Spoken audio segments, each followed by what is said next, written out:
Hi everyone, this is Robert and welcome to IDG Live, or if you are watching this back a little bit later, possibly welcome to In Deep Sleep. So today I'm back. I've been away for a couple of weeks, but I am back and I thought we would return to our sort of on and off series about mysteries in the world of Ice and Fire. And in particular, for the last few times we've been doing this, we've been looking at particular characters who are associated with a whole load of mysteries. Melisandre is one of those characters who is basically enveloped by mystery. We know so little about who she is. We've now had a chapter from her perspective, which is absolutely fantastic, in The Dance with Dragons. But even then, we learned a lot about her character. We learned a lot about the fact that she did believe the things that she was saying that she believed, but we still don't know huge amounts about her past, about where she sees things going in the future, or anything along those lines. So today we're going to be looking at her, who she is, what powers she has, what role she plays in this story.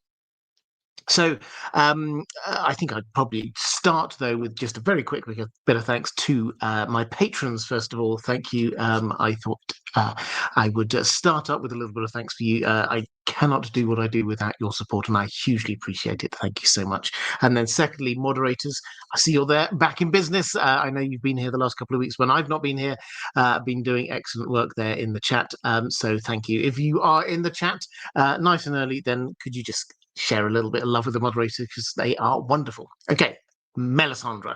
So Melisandre is an enigma. Her history itself is a mystery. We don't know huge amounts about her until the moment that she appears at Dragonstone.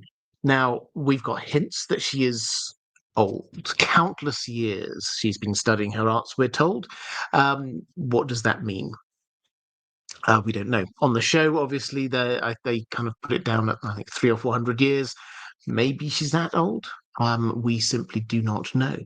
What hints we have are that she remembers when she's thinking back, voices from the past of a woman's voice calling out Melanie, which presumably we're assuming this was her mother, and Melanie is her real name, not Melisandre, her birth name. And then lot number 7, which seems to imply that she was sold into slavery at some point, perhaps as a child. Now, after that, what do we know? She was known as Melisandre of Asshai, which seems to imply that she either comes from Asshai or spent a significant amount of time in Asshai. And also, she's a red priestess, so she was accepted into the faith. Now, perhaps the faith of R'hllor. So perhaps it was they who bought her, because they did buy slaves. And some of those did become priests and priestesses. Perhaps, though, after that, she decided to go down to Asshai. We simply do not know. What we do know is that she, in learning her magic, and she thinks that she is, and she almost certainly is, one of the greatest practitioners of magic and the magical arts that she herself uses.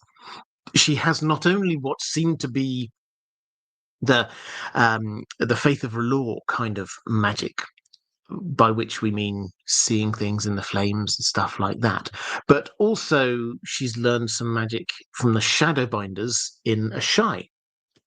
She does not see this as any kind of contradiction. The shadows, how can there be shadows without the light? She says. So it's like, of course, the two operate as one.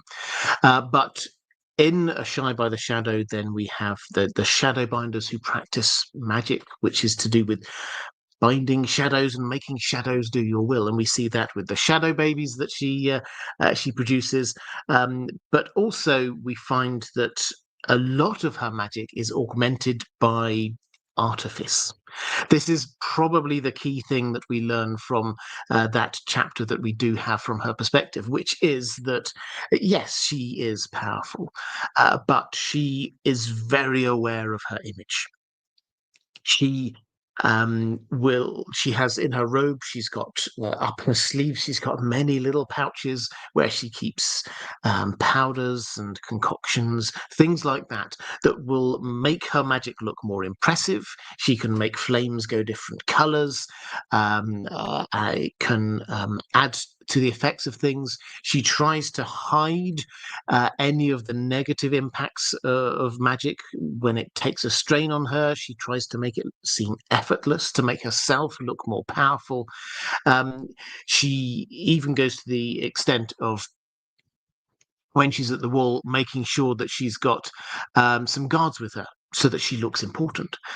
So she is very aware of her image, if you like. But that does not mean that she's not powerful. She's uh, very powerful. Right. So, in terms of her history, then, what we do know then is that she appeared at some point. She appeared in Dragonstone. She went there of her own volition. I've got a question on this in a moment, so I'll dig into that a little bit more there. She went there of her own volition rather than being sent there. And she arrived at some point before the beginning of the story, a few years probably before the beginning of the story. Now, at the time, Stannis was actually spending most of his time in King's Landing. He was the master of ships, and he was on the small council, so he was most of the time not in Dragonstone. So Melisandre ingratiated herself with Selyse, his wife, and she converted and she became a very strong follower of the faith of R'hllor, and so did a large number of the retinue and the knights around there. They became known as the Queen's Men much later, when Stannis claimed that he was the king and claimed the crown, and therefore Selyse was the queen and they were the Queen's Men. So she built up this foothold of power there on Dragonstone, and Stannis, I'm sure, was aware of this, but it didn't really seem to bother him, and he eventually, when he returned there, after he was with Jon Arryn, he was investigating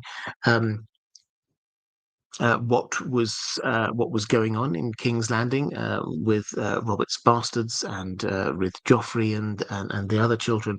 When he was doing that investigation, after he'd figured out what was going on, he went back to King's Landing, and this was the point at which he was trying to very subtly he didn't declare for quite a long time. It has to be said, months. He didn't declare, while Renly was way ahead of him, getting everybody on his side. He sent Davos out, going just to sort of test the waters with people, not getting much success, it has to be said. And eventually Stannis seems to have decided, okay, I will try my lot with this Melisandre woman. She seems powerful, and as he says, I did a video on this ages ago. If you're wondering whether he actually believes himself that he is Azor Ahai reborn, but he says the gods, the faith of the Seven, that's never done anything for me. That's never achieved anything, got anything for me. Melisandre has shown she's got power, and therefore I'll give her a chance. And so she becomes closer and closer to him, and she's convinced that he is Azor Ahai reborn. And she's seen this in her flames. Again, we will cover this in more detail a bit later. And then the Red Comet passes over at the end of a Game of Thrones book 1, at the beginning of Clash of Kings book 2. You get, actually, it's something like 7 or 8 chapters in a row. The Red Comet is mentioned, and a character looks up at the sky, and they decide what it must mean, and everybody's got a different meaning. Everyone knows this must mean something, but everybody's got a different idea about what it must mean. Melisandre sees this as the herald of Azor Ahai reborn. This is in the legends and the prophecies that she's got, which are almost interchangeable with the prince that was promised. So she uses this as an opportunity to try and create Stannis in people's minds as Azor Ahai reborn. She gets the sword, which is a magical sword, flaming sword. He holds it aloft. He looks like Azor Ahai. Now, people acknowledge the fact this actually clearly isn't Lightbringer. It doesn't emit heat. Even very early on, Salador San, the pirate, recognizes this. So Maester Raymond does a bit later as well. But this is all part of how she operates. She will, having decided something, like Stannis is Azor Ahai reborn, she's then backing that up with other stuff. She doesn't mind if she's the agent through which these things happen. That doesn't seem to be any kind of contradiction in her mind. So, having said that he is, he, however, is convinced that he needs to claim the Iron Throne, and he wants to attack King's Landing, which he does after dealing with Renly. She deals with Renly with her shadow baby, and then he sets off for King's Landing. He leaves Melisandre behind on advice from Davos, among others, that clearly everybody, if she was there and she started doing all of this fire magic, would say she got him the throne. This has happened. You can look back through a particularly Targaryen history. If you've got somebody who's like even a hint of being a magic user and a woman, then they are seen as sort of dark, mysterious, the power behind the throne. Stannis didn't want that. He wanted people to think that he claimed the throne himself. So he left her behind. The Battle of the Blackwater happened, and he kind of limped back to Dragonstone after that. But Melisandre doesn't kind of hold this against him. And they're working out next steps. And one of her next steps is, well, we need to be bringing stone dragons to life. That's another part of the prophecy. How do we do that? We need King's blood. What King's blood could we possibly use? Well, we've got Edric Storm, Robert Baratheon, the old king, his bastard son.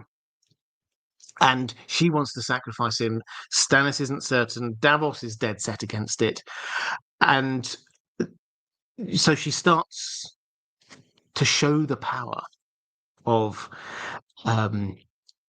King's blood.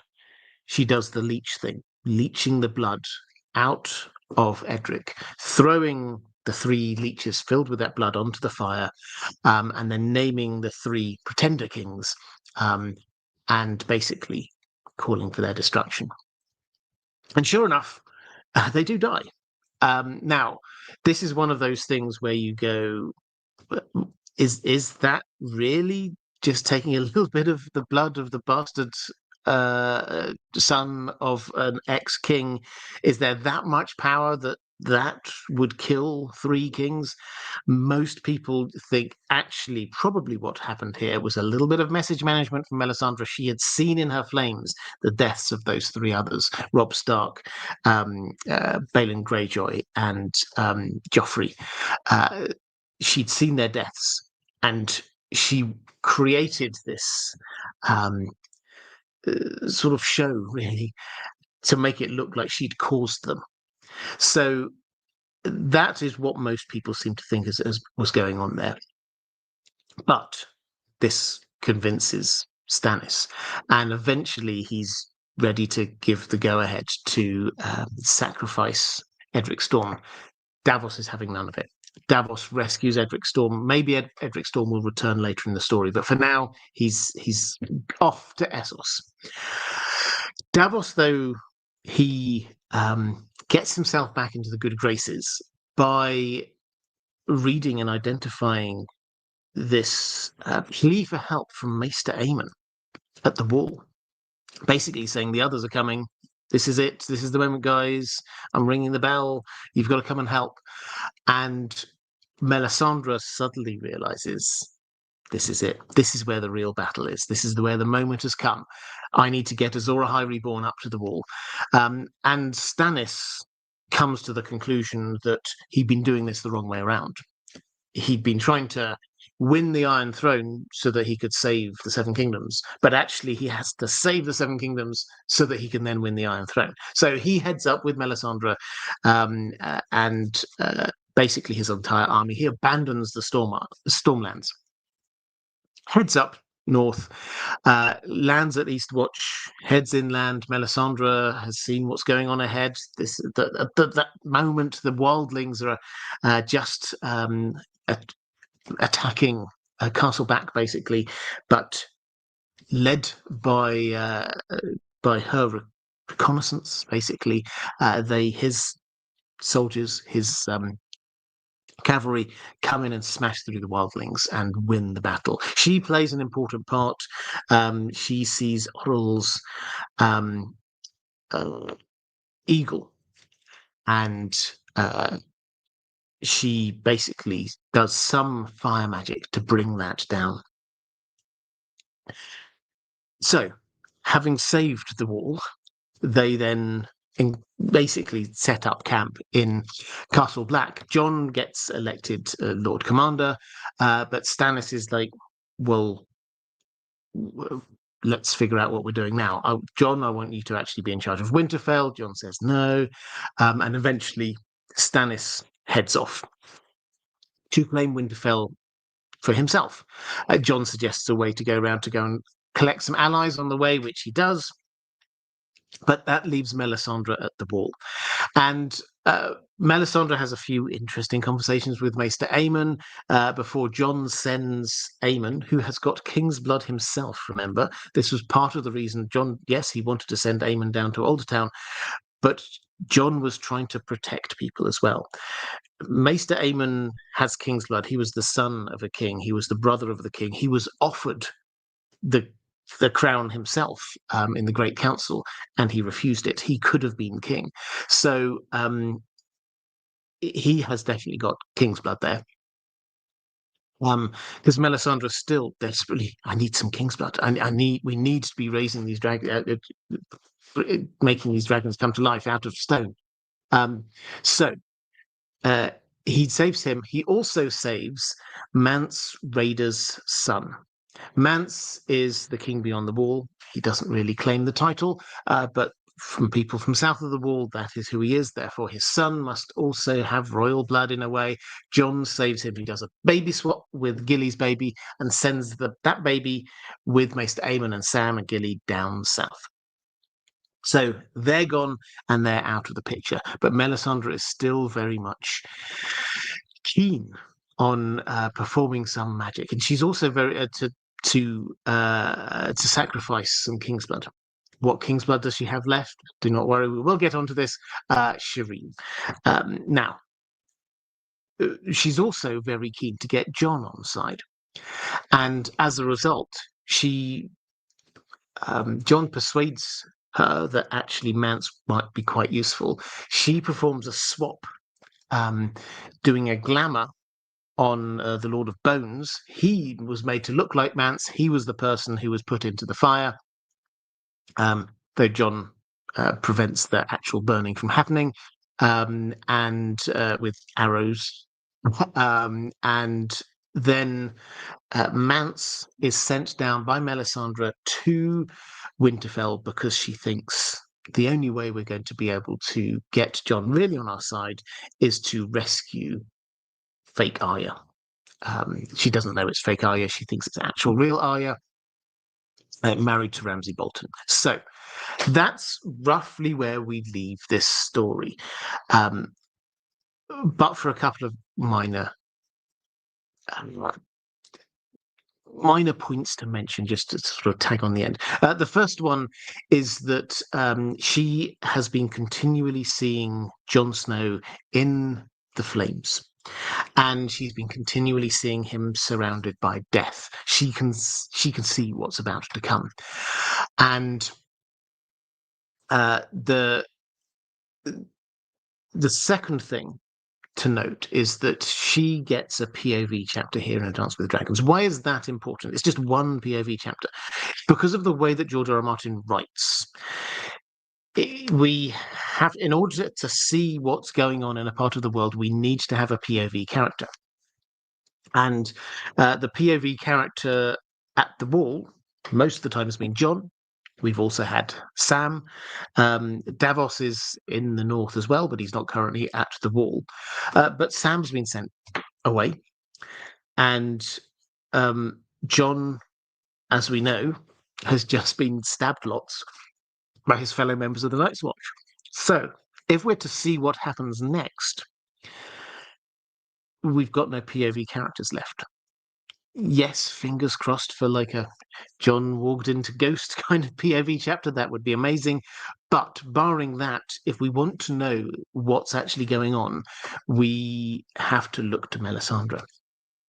So expect to see in at the beginning bit of the Winter, at least we're going to have at least one more Melisandre chapter to see what's going on. So that is what I think why she was introduced as a POV character, because George R. Martin needs to show us what's going on at the wall. Okay, I think that is probably enough. I mean, I sort of skated over quite a lot of the detail, obviously, of her plot, but let's get into a few questions. First of all, in the chat, Gilio saying, this is a member question actually. If you wish to support the channel, the best way is always through Patreon. There's a link somewhere.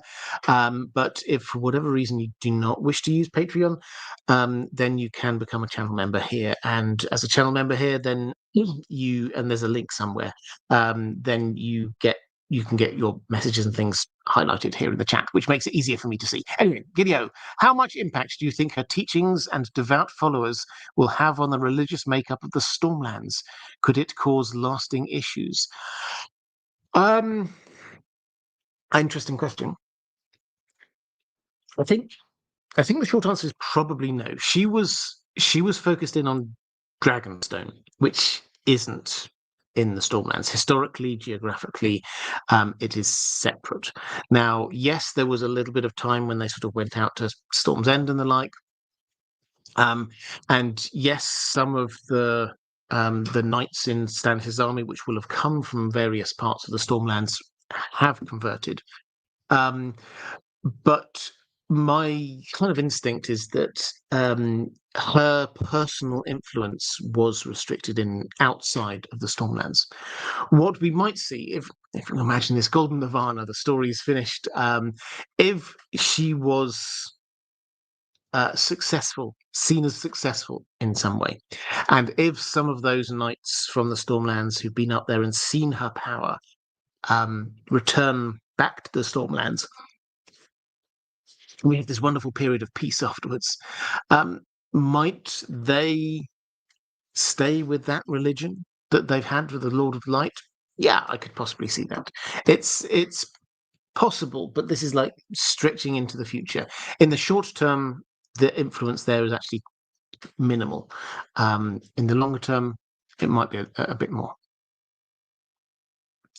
Okay, let's go to questions from my patrons.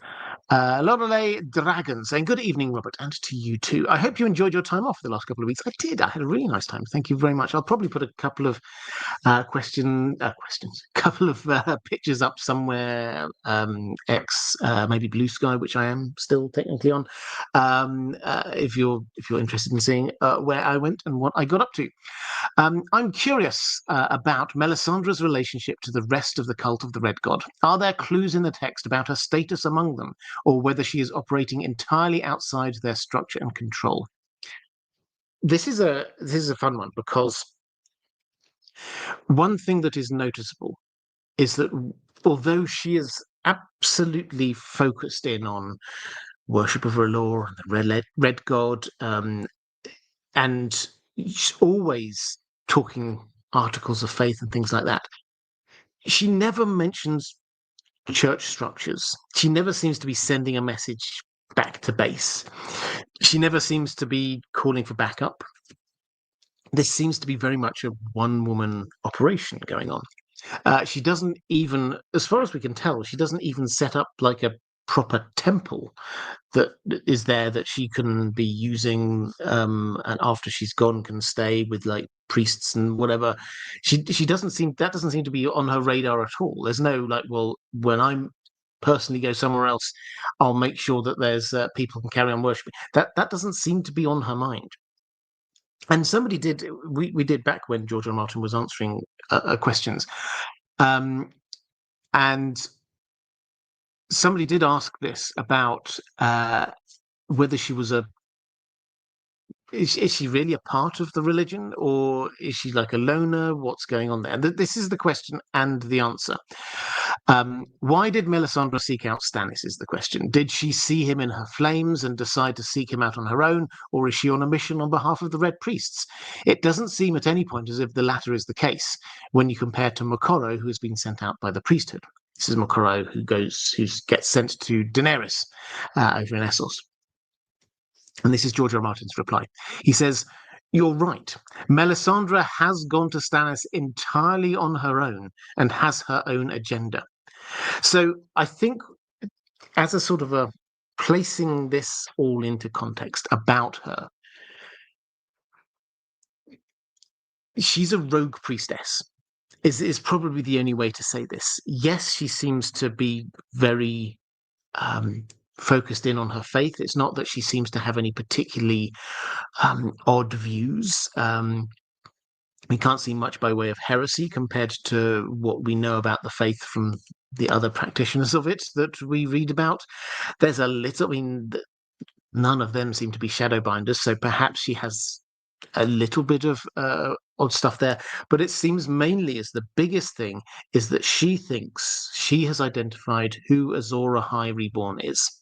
Stannis, and that's who she's supporting, and she's ignoring whatever the rest of the faith might think, and the rest of the faith have, broadly speaking, decided it's Daenerys. So and we see that when Tyrion's passing through Volantis, he hears them preaching when they're talking about her, that Daenerys is Azor Ahai Reborn. Moqorro gets sent over to her to help support her, to basically reassure her, you've got the faith of R'hllor behind you. So they're all lining up behind Dany. She's just ignoring that, if she's even aware of the fact that they've decided that. When she set off a while ago, Dany wasn't a thing. She was just like the little sister of the pretender king, or the king in exile, depending on your perspective. Over in Pentos. So she is acting independently then and now. There's no hint at all that she's looking for guidance. She's looking for validation, that if she finds out that they've concluded something else, it would change her mind in the slightest. Let's go to Lady Pushkins, you just asked, will Melisandre meet Dany? I think probably eventually, yes. But this is such a long way into the future of the plot. The reason I say probably eventually is that I think that Jon will meet Dany for reasons we've gone into on many other streams. And I think that she will have decided at that point, she will have shifted her attention from Stannis to Jon, which means that she's going to be as close to Jon's orbit as possible. And so I think through that, she will meet Dany. More intriguingly, for me at least, I think she will probably meet Moqorro, and they will have a discussion about who Azor Ahai Reborn actually is. So that's the thing that I'm intrigued by, is that presumably both sides will just say, well, no, my person is. And they will probably recognize that they're both on the same side. It's just they've chosen different champions. So, yeah, I think probably yes, but it's not going to be in the Winds of Winter. And it's probably not until a good part of the way into A Dream of Spring. Right, let's go to James Perkins, who says, hello, Robert. Melisandre has attached herself to Stannis Baratheon in the belief that he is Azor Ahai Reborn. It's pretty clear from her POV chapter that she truly believes this. Absolutely. As she gets frustrated while gazing into the flames in search of Stannis when she is repeatedly shown snow, Jon, instead of Stannis. My question is, Why did she settle on Stannis? We know that she's not nearly as talented at interpreting her visions as, say, Makoro, but she is a gifted seer. I assume she saw and misinterpreted a vision or series of visions, but what do you think she was actually seeing? Is it possible she was seeing Stannis, but not because he was Azor Ahai, as she came to believe? And then Gina Z sort of picked up on this as well, so I'll answer both at the same time, saying, what exactly did Melisandre see in her flames that made her believe that Stannis made her believe in Stannis so completely? Could it have been a case of self-fulfilling prophecy, where she saw future scenarios that she had manipulated in order to demonstrate Stannis was Azor Ahai reborn? For example, a flaming sword. Well, why did she pick Stannis? I was thinking and preparing for this. It might be actually a good video to do. So maybe I will do a whole video on this one. But I think the headline is what she says. She goes to visit Davos in his cell. And this is what she says. She says, the old maester, that's Crescent, looked at Stannis and saw only a man. You see a king. You are both wrong. He is the Lord's chosen, the warrior of fire. I have seen him leading the fight against the dark. I have seen it in the flames. The flames do not lie, else you would not be here. It is written in prophecy as well. When the red star bleeds and the darkness gathers, Azor Ahai shall be born again amidst smoke and salt to wake dragons out of stone. The bleeding star has come and gone, and Dragonstone is the place of smoke and salt. Stannis Baratheon is Azor Ahai reborn. Okay, so that gives us, I think, probably the clearest set of indicators about why she believes, because she's trying to persuade Davos. I don't think she thinks she will persuade him, but she's trying to set out her case. And her case is twofold. It's the fact that there's prophecy and that she's seen stuff in the flames. Now, what has she seen in the flames? She says, and let's quote this exactly, I have seen him, Stannis, leading the fight against the dark. So that is what has convinced her that it's him specifically. We don't know the exact order of these things, but the other thing that she specifically speaks about is Dragonstone being the place of smoke and salt, which kind of makes sense in a way. If she was going through her lore and prophecy and histories, she will have come across this idea of stone dragons being made flesh. And at some point, she may well have made the connection. Where are stone dragons? Dragonstone. The clue is in the name. Dragonstone, if you've only seen the TV show, then you kind of miss out a little bit on this. Dragonstone is an incredibly intricate carved castle made out of this kind of fused black stone. And it's, I think the best way to say it, it's dragon themed to a huge extent. So if you imagine the sconces holding up the torches, it's like an upturned dragon claw or hand, like that. An archway is an arch of the dragon's tail. The crenellations aren't just like up and down bits at the top of walls. It's stone dragons.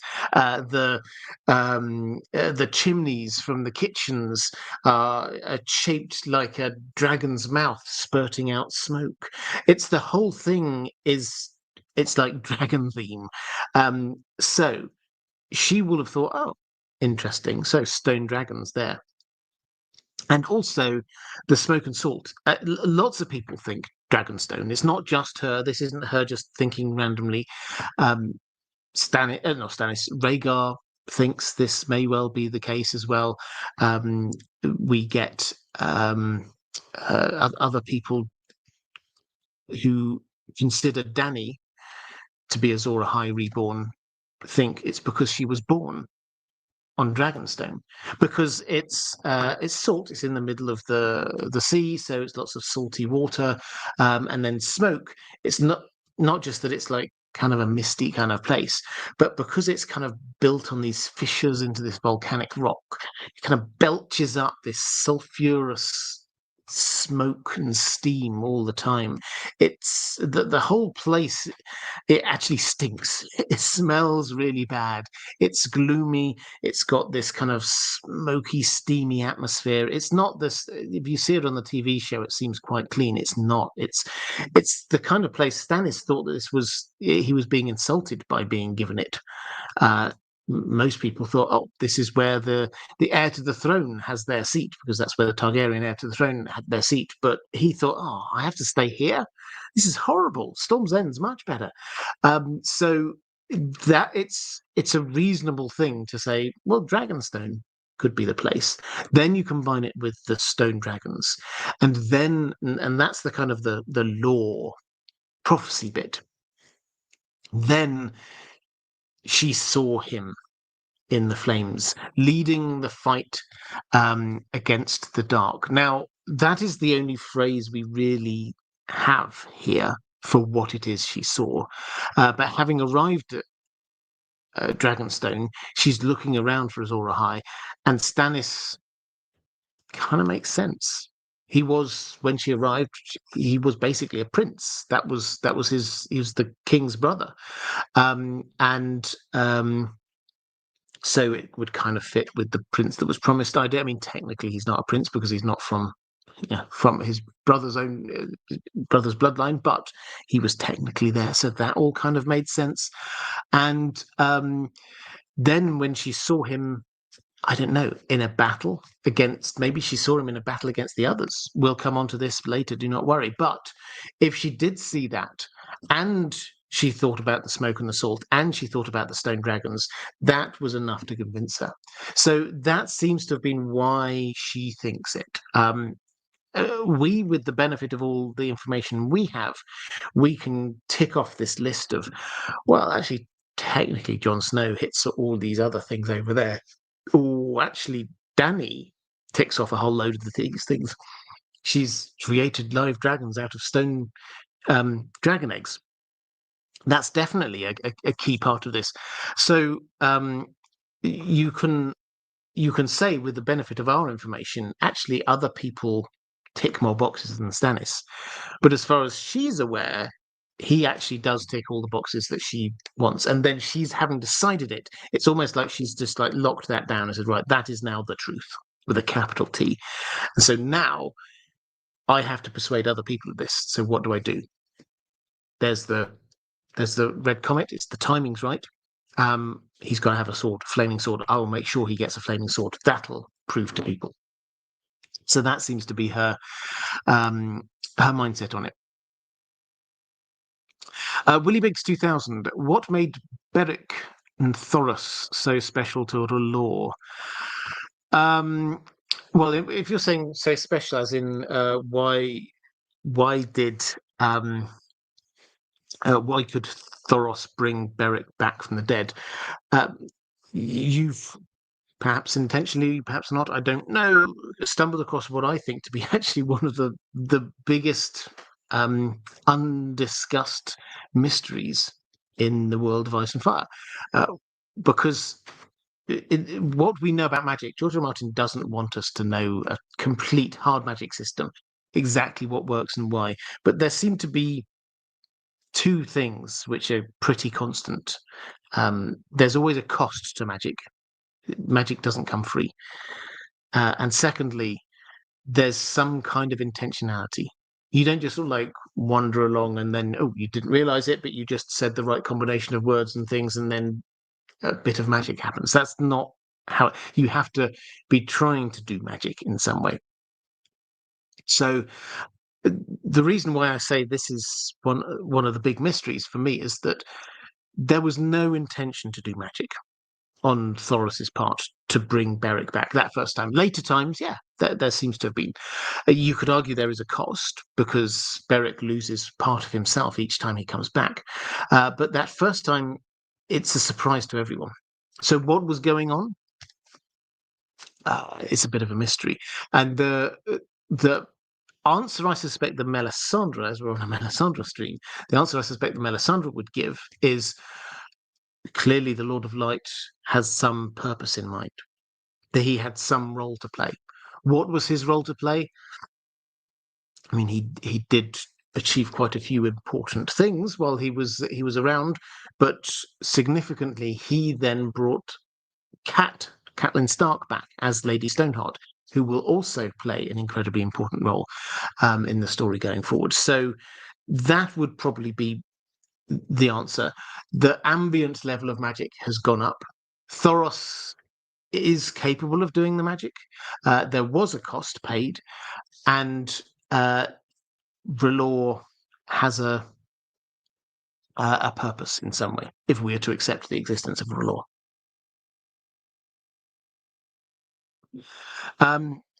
Andrew K saying it seems to be the super heightened ambient magic. I think most often the Last Kiss was simply a funerary tradition, not resurrection. Yeah, absolutely. So he wasn't. He was saying the words and doing the things, but it was like doing the last rites. Basically, that was what was going on. But then, whoa, wasn't expecting this to happen. Okay, let's go to another question from Stephen. How did Melisandre join with Stannis? Was her mission authorized by the faith of R'hllor? Did she act on her own initiative? If they believe that Daenerys is Azor Ahai Reborn, would they see Melisandre as a heretic? Well, I think I've answered most of the first part of that. So let me pick up in the second half.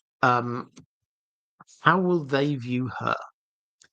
Well, I've said that she is basically a rogue priestess. She's doing her own thing. Do they view her as a heretic? Will they view her as a heretic when they come into contact with her? I think the short answer is we don't know, but it probably will depend on the individual priest. The faith of R'hllor does seem to be compared to, say, the faith of the Seven. It seems to place a lot of trust in individual priests to go off and do their thing. The Faith of the Seven has lots of structures. Individual priests are definitely allowed to roam around and do different things. But R'hllor will just send a priest off. Thoros of Myr was sent off to King's Landing. Go convert the king. And he seems not to have had much by way of support after that. Moqorro sent off. Go find Daenerys, support her. That seems to be the kind of the approach they have, and then that priest is kind of left to make their own mind up about how to proceed as they get there. Moqorro so far proceeding according to plan. Thoros changed his plan to just drinking and carousing with Robert Baratheon rather than trying to convert him. So how will Moqorro react to her? I suspect he seems quite strong-minded. I suspect that he will not view her particularly well, but at the same time, he will trust in what his god is telling him. He may not have quite as strong a gift as Melisandre. It's quite hard to tell exactly in terms of seeing things in the flames, but he does seem to be better at interpreting them by quite a significant way. And if he sees in his flames, actually, she's got an important role to play. She might have got this entirely wrong, but she might have an important role to play. I suspect he just let her go, get on with it.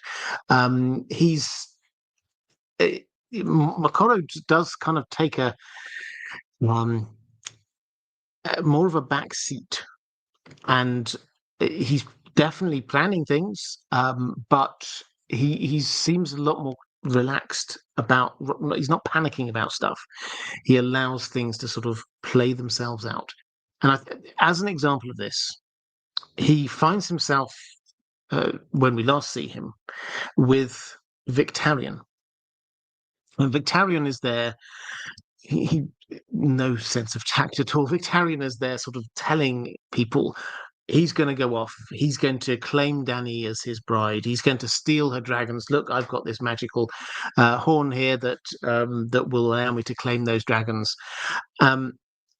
Mokoro is on a mission to support Dany and that allow her to become Azor Ahai Reborn or live out her destiny as Azor Ahai Reborn. Does he want to support Victarion? Absolutely not. But is he panicking about this? No. He clearly has a plan. He's clearly going to stop this from happening, but he's allowing it to play through for a while. So I think if that is his character, that's probably how he's going to react to Melisandre. Right, let's go to A.D. Ross. Do we have any info on how Melisandre ingratiated her way into Stannis' household in the first place, and how long she'd been around? Well, how long she'd been around there, George R. Martin doesn't give us details. He is quite often a bit vague with this. The closest we get is a conversation. Littlefinger is there talking, I think it's to the small council. He says, Varys told us some years past that Lady Selyse had taken up with some red priest. So that puts a kind of a time frame on this. So if Varys had told us, including Littlefinger, that Selyse had taken up with the red priest, then what we're talking about here is clearly in the period when Varys was there in the small council and Littlefinger was there in the small council. So we're talking, and Littlefinger had been there, hard to say, maybe 10 years or so, something along those lines. So we're looking at 4, 5, 6, depends on your interpretation of some years. It's definitely not 1 or 2 years, or you'd have said, he told us last year that. It's definitely not more, or Littlefinger wouldn't have been around to be hearing this news. So I would say 4 or 5 years that she was there. And slowly her strategy was to convert Selyse first, to the extent that Varys then talks about her having taken up with some red priest. Selyse absolutely buys into this. She's a true believer. And so that process wouldn't have happened overnight. It would have happened over a period of time. So she gets Selyse on board, and then she gets a few of the other people in the wider sort of Dragonstone Central Command on side, and then she gets Stannis once she's established herself there in a place of privilege. Sir Tony Sled saying Mel seems to measure the moral character of men and draw from it bravery, honesty, loyalty. She does not draw from evil, nor is she attracted to it. Interesting comment. It seems to measure. She does certainly seem to measure the people's moral character, and she has a moral compass of her own, which we may not agree with, but it is definitely there. And it's something along the lines of the end justifies the means, that she thinks that she is there to be helping Azor Ahai defeat the Great Other, and save humanity. And if, as a part of that, then she has to sacrifice a few innocent people, then she thinks that's a price worth paying. So that's her kind of moral view. But also, when we do get the POV chapter from her perspective, we get a couple of other little moments that add some nuance to her character. If we hadn't had that, we'd probably have assumed that although she has some grudging respect for Davos, recognizing that he cares about Stannis and tries to give the best advice to Stannis that he possibly can, etc., etc., she doesn't view him particularly kindly. However, when we read her chapter, we find that the person who is there, sort of like um, being her assistant, her page, her squire. That's not the exact right terms. Those are what you have for knights. But the person who is there lighting her fires for her, asking if she needs something to drink, running errands for her, is I think it's Devon Seaworth, one of Davos's sons. And we get a moment in her mind when she recalls why. And it was her choice. And it was because Davos had lost many of his children, I think three of his sons in the Battle of the Blackwater. And Stannis had headed off definitely to battle, and almost certainly on a very arduous journey as well. And she felt Davos had lost enough children. So she had mercy and she kept one behind to stay with her. And that adds a whole sort of softening of her character that feels completely at odds with what we know of her. She clearly would never say that, because then people might view her in that way. But she does have this extra layer that we don't see much of. But yeah, she's not. She's when you're saying she doesn't draw from evil, nor is she attracted to it. She does. She's on the lookout for what is evil. She has a very Manichaean, what we might say, Manichaean worldview. There's good and there's evil. She's on the side of good, and there's evil, and she is opposing that. And so she hates anything that she thinks is on that side.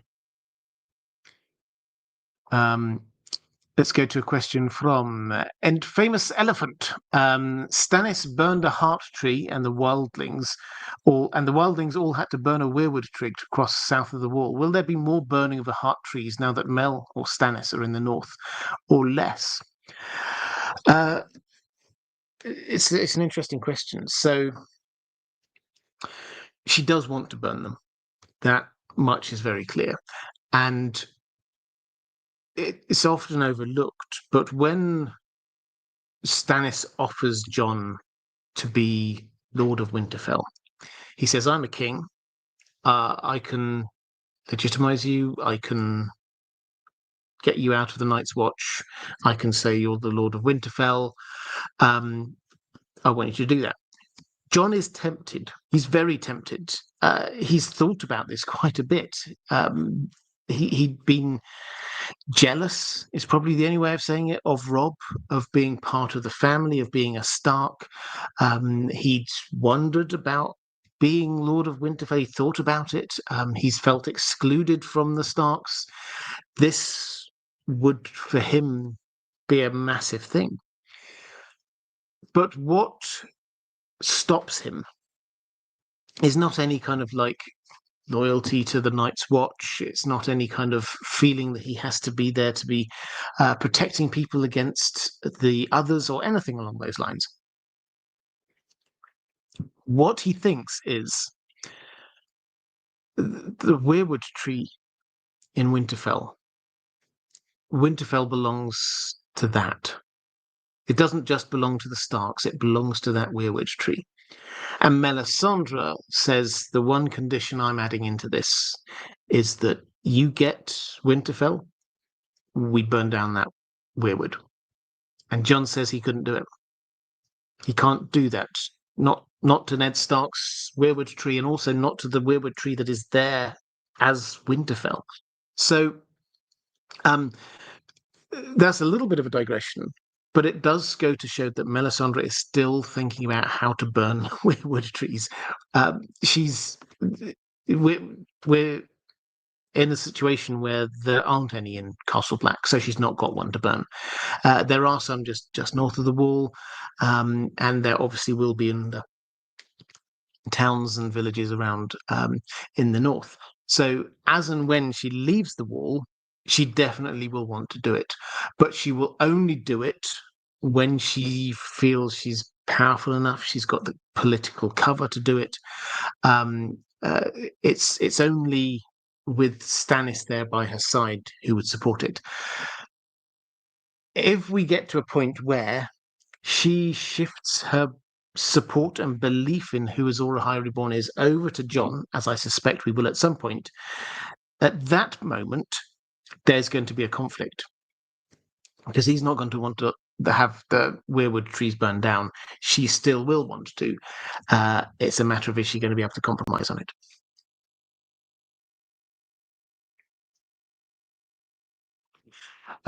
Question from Wolfdan the Wanderer.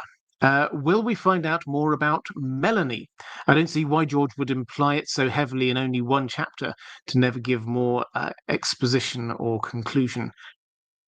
It's a throwaway line. In fact, I'll see how I've got it here. I might have it here. Yeah, here we go. So she's looking in the flames for Stannis, and says she sees 1,000 red eyes floating in the red flames, a wooden face, a boy with a wolf's face. Like, she sees Bloodraven and Bran, basically, and she reacts to that. But then, coming through that, she hears strange voices called to her from days long past. Melanie, she heard a woman cry. A man's voice called, Lot 7. She was weeping, and her tears were flame, and still she drank it in. And then we move on to other things. So this is, I think it's probably fair to say that it's not a throwaway remark, but it's just it's not the highlight of this. She sees a lot of things in the flames in that chapter. So it would not surprise me, I have to say, if we get to a point where we never hear any more about this Melanie. Because to hear more about Melanie would be to hear more about Melisandre's past. And we may, but at the same time, I don't think we need to. I think George likes the idea that she's a bit of a mystery, to be honest. Yeah, maybe is all I can answer on that one. Callie Summers, I don't recall a statue to R'hllor or the other in the House of Black and White. What's the interplay between Braavos, Valyria, and R'hllor? Fire equals dragons? Question mark. Well, in the House of Black and White has a lot of statues, and Arya doesn't know who all of them are. And added to which, R'hllor doesn't really seem to have a statue. It's noticeable when we have the descriptions of temples to R'hllor, then it's the flames that are the thing, not a statue of the god. So it's entirely possible that there isn't a statue because they don't do statues. Sure, we can all think of religions in our world where there are not statues of the god for various reasons. So that's what was going on there. Braavos, Valyria, and R'hllor. What's the interplay between them? Well, so Braavos is, of course, founded by ex-slaves from Valyria. And some of those would have worshipped R'hllor. There is a very large temple to R'hllor. Arya sees it as she's going around in Braavos. There is a very large temple to R'hllor there in the city. But Braavos has, within the lagoon, there are many islands where the House of Black and White is, where all the gods are, all the temples are. There are many temples. She thinks there are temples she imagines it to every god. There's even a Faith of the Seven, a sept there. So this is just one of many. Braavos is not a R'hllor worshipping city, but there are people in Braavos who do worship R'hllor. The connection to Valyria, we do not know. The Valyrians had their own gods. That much is very clear. And their own gods, plural, imply that they did not worship R'hllor singular. So what the connection there is, we're not 100% certain, but clearly there is a fire link across to them. So if I had to guess, it would be to say that R'hllor has spread across Essos and parts of Westeros as well. And that means that there probably were some people, definitely slaves, who worshipped R'hllor in Valyria, and the same is the case in Braavos. Their Braavos obviously don't have slaves. And a question from Not Sure saying, thank you for making Thursdays great again. Go Dolphins. I'm looking vague. Did somebody want me to say Dolphins last time? I can't remember. I'm going to assume that's an American sports team of some kind. And Wolfdan the Wanderer is now saying shout out to the Flaming Mods, which sounds like a sports team, but I suspect he's just talking about the mods. The chat is dark and full of terrors. Let's do it. Well, if you're doing a shout out, I thank the mods to start with, but let's do it again now. If you're here in the chat, the reason why the chat is such a fantastic, uplifting place, all of the terrors of the night are kept away by the moderators. Could you just show them a little bit of love? Maybe a flame emoji or something to keep it in theme. Yeah, moderators, thank you. I do hugely appreciate you. If I'm doing notices, I should probably have a think about other things. There was something I was going to say. I'm always bad at remembering these things. There might be a sale on the merch. That might be it. I don't know. There might be a link to merch somewhere here. That was probably what I was thinking about. Other than that, though, videos keep coming. I'm trying to do the short form videos now every day. I don't know how long I'll be able to keep that up for, but I'm quite enjoying that. They're coming out on this channel, but also you can get them all over the place. You can find them over on TikTok. I do them on X, Instagram, Facebook, probably a few other places I can't remember. So they go out all over the place. Normal videos are happening over on IDG or in Deep Geek, the main channel. And let's give another shout out to Spotify. If you find Spotify a good place to be consuming content, all of my videos, I'm uploading them over there now. I'm going through the back catalogue, so it'll take a little while, probably a few months, I think, to hatch up to where we are at on the main channel videos, but that's the plan. I'm just releasing them all over there if you find that a good place to watch videos. All right, is that me caught up on the chat? No, Roman Lakovets saying, I find it interesting that Maggie the Frog's predictions are much more precise than Melisandre's. Why do you think that is?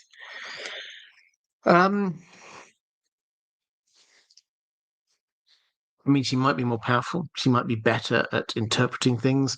There are a lot of reasons, but they use different types of magic is probably part of this.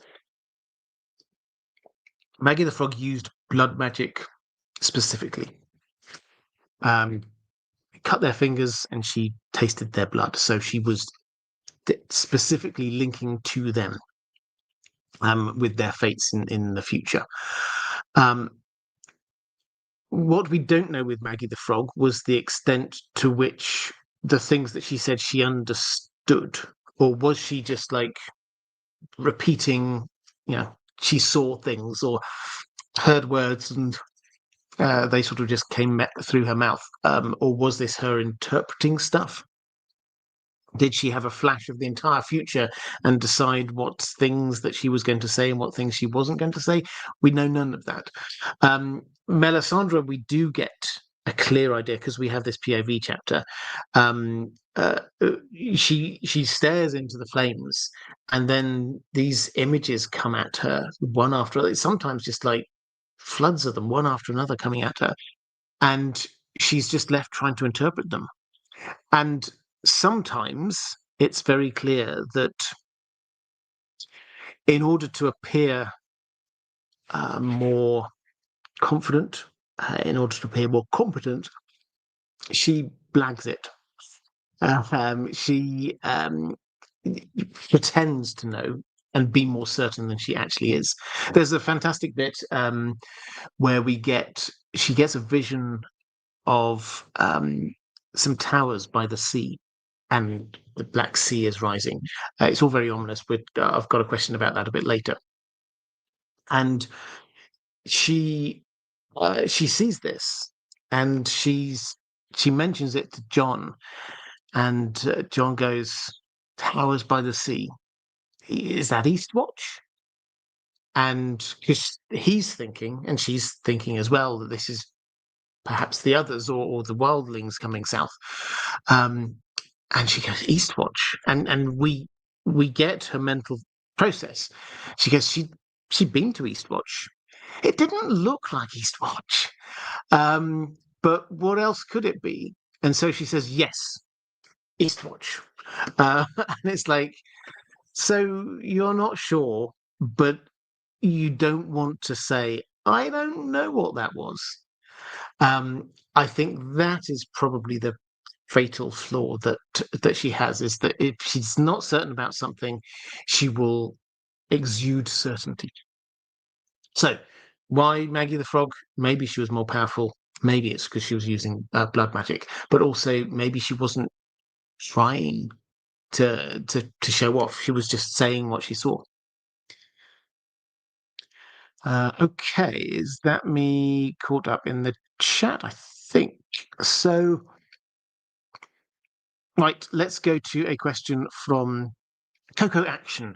Hi, Robert. Hope you and Dan are well. We are. Thank you very much. My question is simple. How did Melisandre survive the poisoned drink? Did she expect this and drank some antidote beforehand, or is protected by her god? What do you think happened here?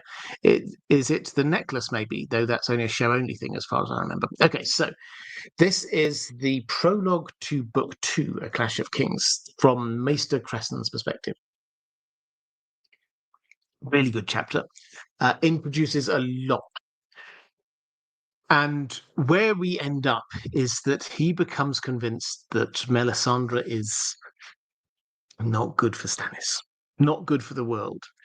And he is an old man at this point. He's basically been sidelined. He's been the maester there at Dragonstone for many years, but they've kind of soft retired him. They got in a younger guy, a guy called Maester Pylos, and he's often not even invited to meetings because they know it's going to be so hard for him to climb up all those steps. And so he's there. Well, what do I do now? And he decides he's just going to get rid of Melisandre. And the way he wants to do this is he's happy. He's finished his life now. He's happy to die as long as he dies knowing that he's killed her. And so he gets these crystals, which are poisonous. And he goes, they're all sitting down having a meal, and he gets a glass of wine, pops the crystals in there, and he sort of approaches Melisandre and basically says, "Will you drink with me? I know we've had our problems in the past, but drink with me." And she, to her credit, she does say it's not too late. She clearly knows what he's doing. She says, "It's not too late. You could spill this drink now." And he says, "No, we're doing this." And so she takes it. She drinks almost all of it, and then hands it back. There's only a little bit left. He drinks that, and he dies. But as he is dying, he can see that she is not. She's absolutely fine. And the ruby, you say, thought it was a show or anything, but no, it is in the book. The ruby does seem to glow. So, what happened? I think we need to take what we understand about Melisandre into account here. She wants to appear powerful, and this makes her appear powerful. She wants people to think that this isn't an easy thing for her. It's an everyday thing. It's not an issue in any way. Just you just can't poison her. It's a thing. So whatever it is that's happened, she is trying to, and she knew about this in advance. She wants to make it look easy. Is it simply that she's got faith that her god is going to protect her? I suspect not. That doesn't seem to be right. There's at no other point does she put herself in danger's way and say, "Well, I'm pretty sure that my god is going to protect me here." That's not her style. So that doesn't seem to be the way. It's possible, and this is certainly seems to be the thing that she's wanting people to think. The ruby is glowing. It's possible that she's just got some magical power that she's using. She is a very talented magician, as we have to keep on saying. Despite all the tricks, she is a talented magician. Perhaps she was using some power to deactivate the poison or make herself immune to it or something like that. But I think the conclusion that I've sort of come to, any of these things could be right. To be honest, it's not the end of the world, but it's just this seems to work for me and for quite a few other people, is that she saw in advance in the flames that Maester Crescent was going to be trying to poison her. We know that she does this from her POV chapters, and she looks in the flames every day for any threats to her life. That's a thing that she just naturally, instinctively does all the time. And she saw, we know that she does see things in the flames. If she saw Maester Crescent there, and she probably saw him with the crystals, and thought, that's it. I have to protect myself from this. So, how could she do this? Well, again, there could be a spell, but there is a small clue in when Crescent is there with these crystals. We discover that these crystals, I can't remember exactly where the crystals come from, but the leaf which is the start of this process seems to come from a shy. Melisandre comes from a shy. Maybe she therefore knows what this is. Maybe she therefore knows an antidote. We know that she's got pockets up her sleeves. We know that she put her hand over the top of the goblet at one point. So perhaps what she did was she put in some kind of antidote there. She hands it back to him. Maybe she drops in a poison for that last bit. Whatever it is, she is making it look as if she's immune and you cannot poison her. But she had benefit of foresight. She knew what was going to happen. Andrew K saying can't kill what's already dead or undead in that matter, I suspect. Yeah, we'll get on to Melisandre being potentially undead at a later point. Moon saying, hi, Robert. Firstly, how old do you think Melisandre is? Secondly, her power seems to be connected with the ruby at her throat. Rubies also appear on the Quiet Isle. Could it be possible that we'll see someone else with powers like Melisandre after they picked up or stole those rubies? Right, well, the first question, how old is she? We don't know. Years beyond count, she's been practicing her art. Which, I mean, how when do you stop counting? It's a question. Decades certainly seems to be the case, which means that she is definitely, because she does not look that, she's definitely using a glamour to be looking younger than she is. So is it possible that she's hundreds or so years old, as they said on the TV show? Yeah, I see no reason why not. But she's old, but we just don't know how old. In terms of the ruby, I think we need to be clear that yes, rubies do seem to be able to boost magic in some way, or be used as a way to utilize magic. Melisandre, the ruby around her neck, many people think this is the thing that is the glamour is within that, keeping her looking young. Also, it seems to be connected to a ruby when she does the body swap with Pants Raider and Rattleshirt, and then the flames start burning. She feels it through the ruby. she feels the heat. She doesn't want to show anyone, but she feels the flesh underneath is starting to burn. So clearly there's a link across between the magic and that ruby. And obviously it glows at various points. Now, does this mean that all rubies are magical? No. There are many, many, many rubies which are mentioned in random places in this story that are, as far as we're aware, not magical at all. Lady Forlorn, random examples. Lady Forlorn, the House Corbray sword has got a ruby in the top of it. The Tywin has armor which had a couple of rubies on it. Tyrion, I think, for his wedding dress had some rubies patched into it. So they're all over the place, rubies. Now, you're right, there are 6 that have washed up on the Quiet Isle. These are, so the Quiet Isle, we talked about this a little bit a couple of weeks ago, maybe, I can't remember.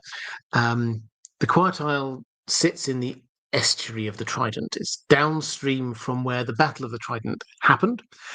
And at the Battle of the Trident, Robert Baratheon, massive warhammer, smashes it down on Rhaegar.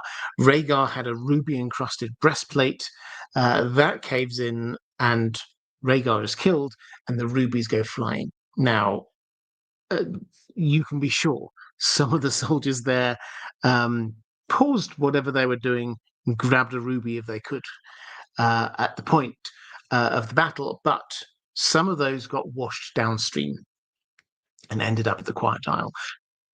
The hints are that the Quiet Isle.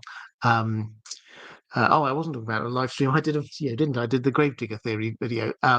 But yes, so the Quiet Isle. The hints are it's going to get attacked at some point. People will have heard of these rubies. Will that mean that people will be able to use them for magic? No. I think basically you need to be a magic user, and then you can imbue this jewel with magic in some way. It doesn't just have to be rubies, though, as far as we can tell. There is, in the Duncan Egg stories in the Mystery Knight, we get this character called Maynard Plum. I'm not going to go into all of the details of this, but the clear implication is that this is not someone called Maynard Plum. This is actually Bloodraven, who is there with a glamour on, and the centerpiece of this is this moonstone brooch, which seems to be the equivalent of a ruby. So that seems to imply you can use other precious metals or jewels or whatever, gems. Robbie OB saying, good evening, Robert, Dan, and Mods. I have come to the conclusion that Nisa and Lightbringer never existed. I think the first Night's Watch were fighting the first long night with Dragonglass, but it was brittle. They attempted to make an alloy of it, but it kept breaking. Lightbringer's versions 1 and 2. They then realized they needed blood magic. Then it works, making the first Valyrian steel sword, and it gets told poetically as Azor Ahai. I mean, a great theory. So what I said in various ways at various times is that we've got very broadly 3 myths, stories, legends of the Long Night that seem to be telling similar bits of the story, all to do with swords in some way, shape, or form, or weaponry. The first is the last hero. The last hero sets off, his sword breaks in the cold, but he sets off to find the children of the forest and to try and get their help against the others.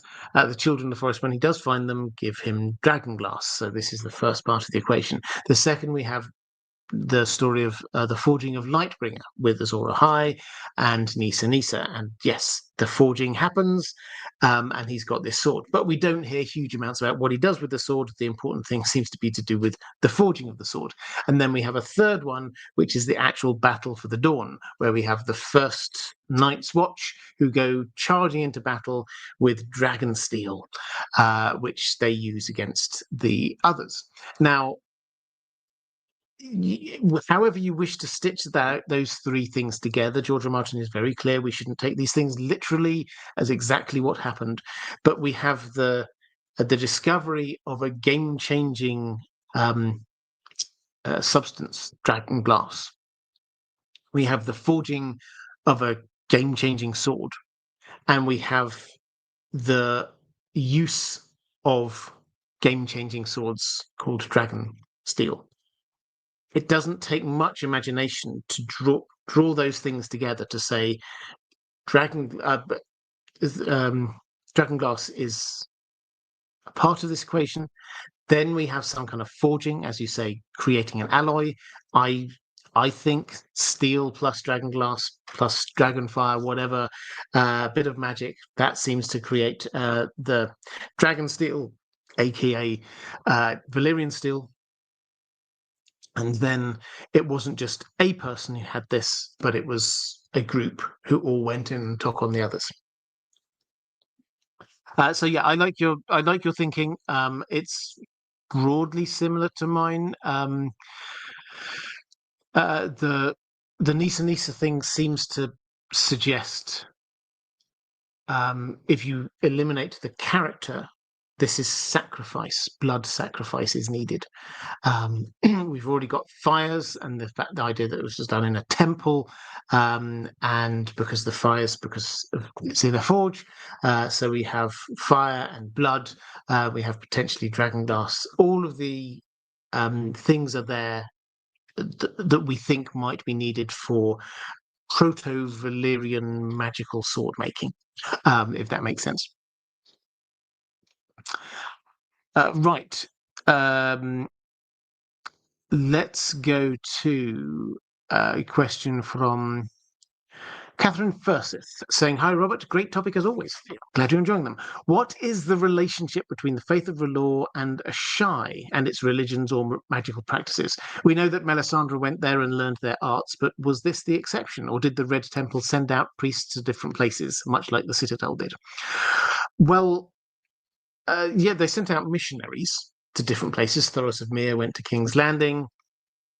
We've obviously also got Maura going to find Dany.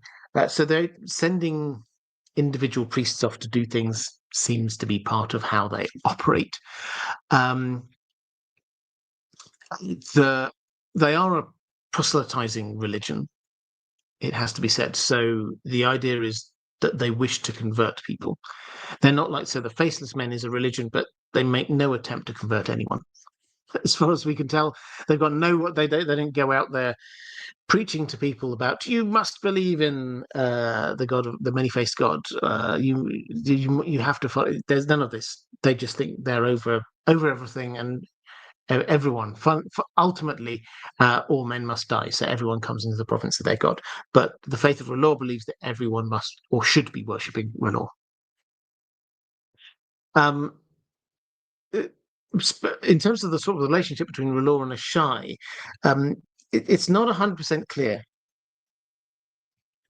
Asshai is the place of ancient magical knowledge, basically. And R'hllor does go back a long way and is based at least part on legends of the Long Night, which is ancient magical lore. So there is an ultimate connection there. It's entirely possible that Faith of R'hllor came from there, but although we've never been to Asshai, there's no mention of there being a big Faith of R'hllor centre there at all. In fact, it seems quite empty as a place. And so if there was a link, it's not a particularly strong one now. In the olden times, perhaps it was. Ryan's Orcas saying, "Hi, Robert. Don't you think Melisandre is kind of an idiot? She does have real visions in the flames. She even sees the White Walkers, but thinks they are the wildlings. I don't know how many times she sees Snow or the Man Wolf when asking to see Azor Ahai, and she still doesn't get it.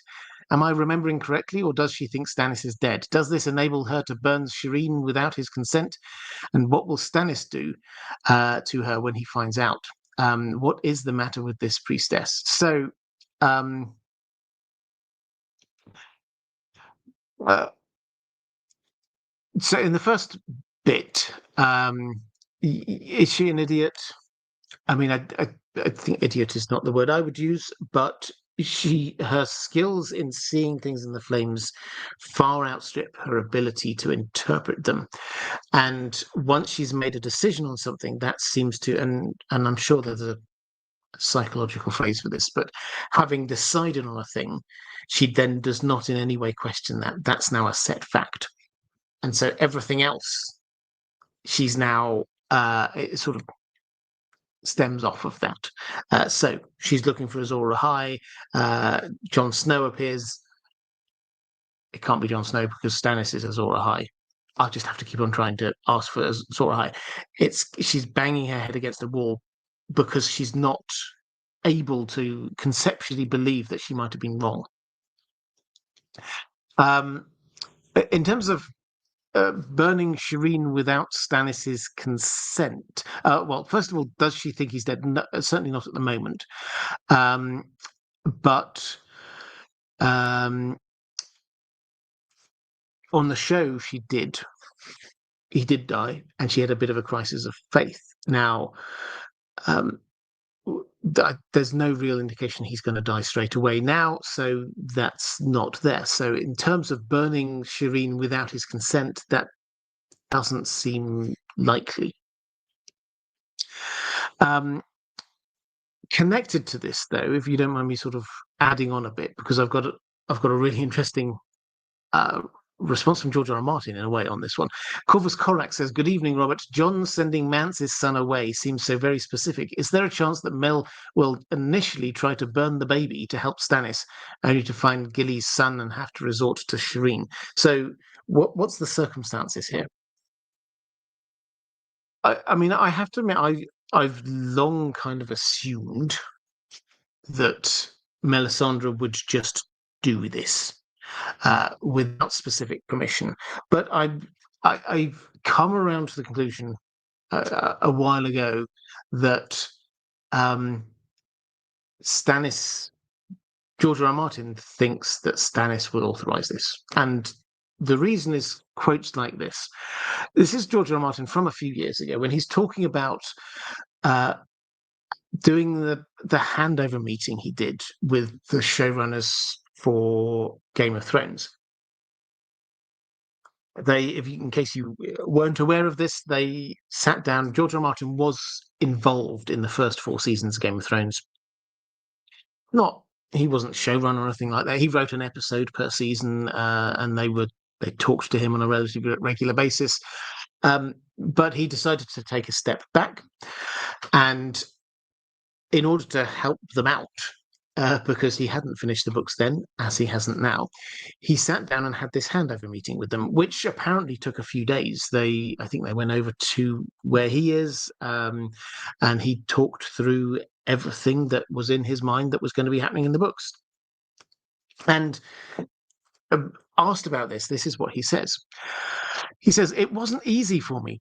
I didn't want to give away my books. It's not easy to talk about the end of my books. Every character has a different end. I told them who would be on the Iron Throne, and I told them some big twists like Hodor and Hold the Door, and Stannis' decision to burn his daughter. We didn't get to end everybody by any means, especially the minor characters who may have very different endings." So this is, if you remember, the showrunners at one point said, there were 3 WTF moments, 3 big things that George R. R. Martin told them that made them go, what? Who was going to sit on the Iron Throne? Hodor, Hold the Door, and Shireen being burned. But here, George R. R. Martin is specific, and he's not just saying, and Shireen being burned, it's Stannis' decision to burn his daughter. He found it hard to tell them that. So that seems to imply, certainly when that meeting was, the world may have changed since then, that George is very clear in his mind that this is going to be Stannis' decision. Now, this is perhaps a bit of a digression, but this makes it quite hard logistically. Because at the moment, he is stuck in the snow outside Winterfell, about to fight a battle. And if he, as he probably will, wins and survives that battle, then hopefully surviving against the snow and hopefully then taking Winterfell. Now, how could he, from there, get a message to Melisandre to say, "Oh, please burn my daughter"? That seems impossible for him to get the message through to start with, short of sending a raven, which we're not told that he's got any ravens. He may have some, or sending people up. And he does send some people up, incidentally. He sends Justin Massey up with Tycho-Nestoris and a couple of other people. Jane Poole, fake Arya. So they head up to the wall, and he doesn't send a message with them to say, "Please burn my daughter." In fact, he tells Justin Massey, "You may hear a rumor that I'm dead. If you do not panic, because Shireen is my heir. Just report back to her." So in Stannis' mind at the moment, the idea of sacrificing his daughter couldn't be further from his mind. So we're not in that place. There has to be some reason. Stannis is a man, he will make grim decisions, but he has to be persuaded to it. He has to see the reason for it. And at the moment, we can't see that. Is it possible that we could have some kind of exchange? Maybe he has got some ravens, and I mean, I think they might have sent a couple of ravens back at various points, pick some up maybe at Deepwood Motte, but he could send a raven that says, "We're going to die here," and Melisandre sends one back to him going, "Well, I could save you by getting rid of all of this cold weather, but the only way to do that is by sacrificing Kingsblood. I've got Mance Rayder's child here. Are you okay for me to do that?" And Mance goes, "Okay, I don't want to, but okay." And then Melisandre finds out, actually, Jon did that sneaky baby swap. That isn't Mance's baby. There's no Kingsblood there. And so she then writes back and says, "Actually, sorry, can't do that. The only other Kingsblood we've got here is Shireen. And I know you don't want to do that, but if you do, I'm up for it." And then Stannis, maybe he's even further snowed in. Maybe people are dying around him, and he thinks this is the only way, is to sacrifice her. Maybe Grayscale has had an outbreak. Maybe her Grayscales come back, and Melisandre says, "Actually, the wildlings need her. They say she has to be killed," and I agree. Is that she's a contagion risk? She can't ever become queen. That's not going to happen now. So the only opportunity is to use her death to make to save you.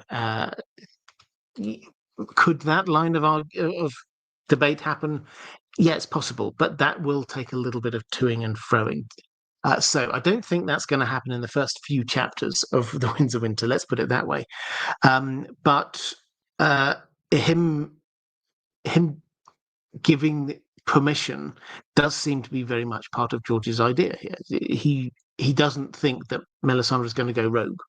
He thinks that this is going to be a clear authorization from Stannis. The more I think of it, the more I think that the grayscale thing is going to play a part of the equation.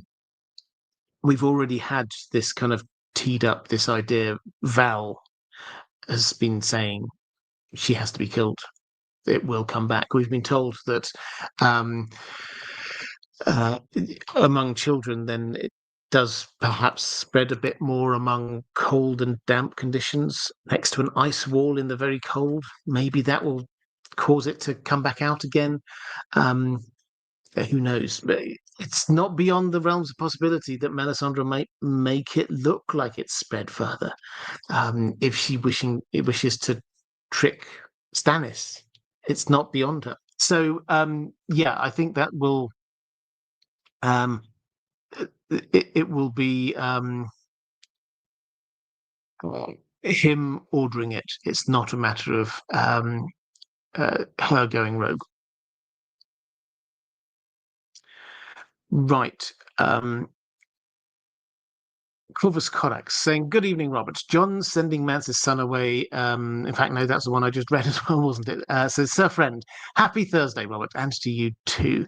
I think you've spoken before on how George has said we won't see the gods, or at least won't get any definitive answer on whether any of the gods are real. I'd argue Melisandre is the most religious POV we've had.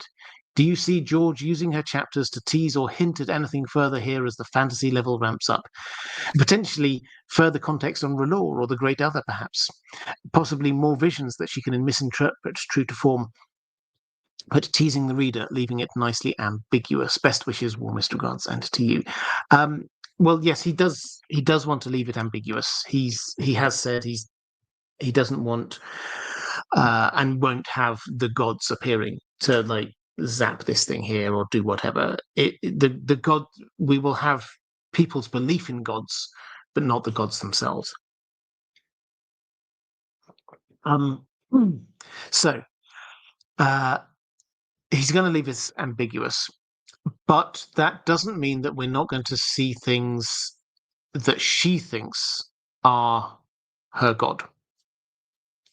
So she's already seen something that she queries for a moment in the flames. Is that possibly the Great Other?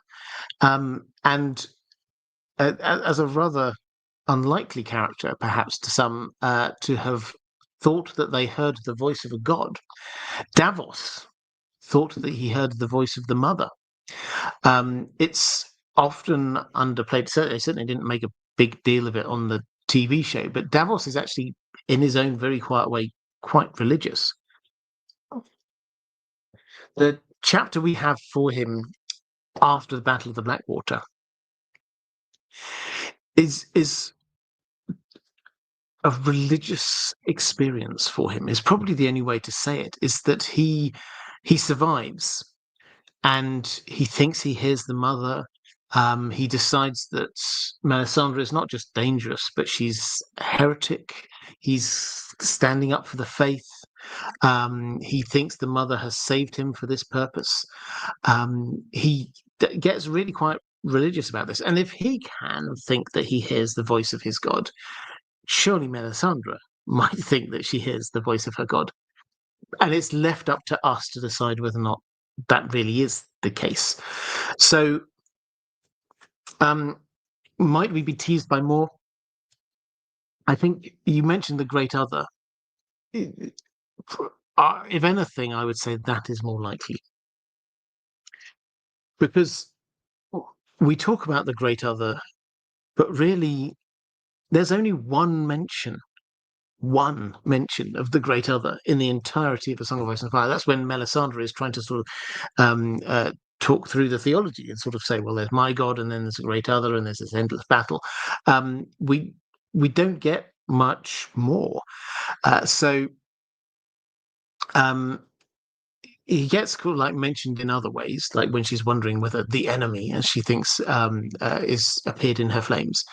But the Great Other, the law, what they think. Does anyone else believe in the Great Other? Is it just the priests of R'hllor? What do the priests of R'hllor think the Great Other is? A full god, a fallen angel, whatever. We need a little bit more information, and we might get that in the next book.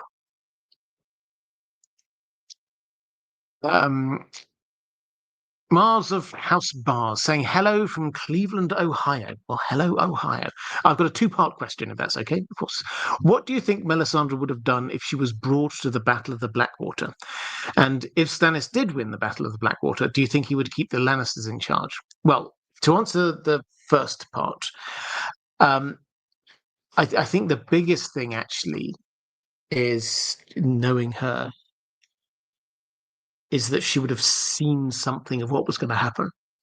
She would have seen threats to her life because she looked in the flames and looked for threats to her life every day.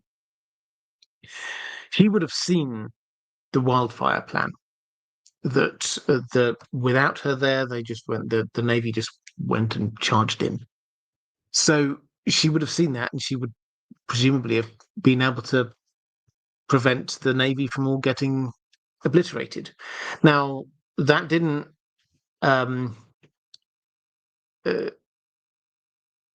and of itself, that wasn't what turned the battle, because even despite that, they probably, but for Tywin's intervention, they probably still would have won. But she would have been aware of Tywin's intervention as well, the return of the Lannister army under Tywin with the Tyrells. So what would she have done? Well, I think she would probably have used her foot. She would have prevented them falling into the wildfire trap, but also she would probably have thrown the fire back in some way. We don't know all of the magic. Her magic, she seems to have a different magical ability or magical spell all the time. So surely, as she's so focused on fire, she would have had some way, if not a protection from fire spell, then she would have had maybe some way to hurl them back. Tyrion, incidentally, the wildfire idea of like, let's get all the ships in and then throw the wildfire at them and then set it alight. That idea and its genesis actually came from Cersei. It wasn't Tyrion. The original idea came from Cersei. But Tyrion decided that it was a good idea, but it just needed somebody a little bit more stable to be running with it rather than her. So he took over. So his concern, though, was that wildfire is so flammable that maybe the stuff he hurled outside the city walls would somehow ignite things inside the city. That's how flammable he thinks that wildfire is. So he's concerned, maybe there's going to be like the fire will blow in, and there's some wildfire caches hanging around the city. They will blow up. He was worried that King's Landing would burn down from this. And if he's worried about that, then Melisandre would have been able to make use of that in some way. So there would have been a whole lot more fire. The trap would have been avoided. And maybe they would have been able to do something about Tywin's army coming in. But if he'd won, and how he would win probably would have been swiftly get inside King's Landing so that he was then defending the walls from the Tyrells and the Lannisters rather than caught between the walls and the river when that army came in. If he could have been defending the walls, then he'd have a chance against them. Assuming he won that whole battle, the Lannisters would have been out. The whole point of him doing this was because he thought that he should be king. And the Lannisters, no. Cersei, absolutely not, out of there. He would not have trusted Tywin around him either. Jaime, definitely not. Sorry. Sometimes my eye gets caught with things that people say in the chat. Carl Cosmot just said, go to bed with Robert every night. Oh, it's In Deep Sleep.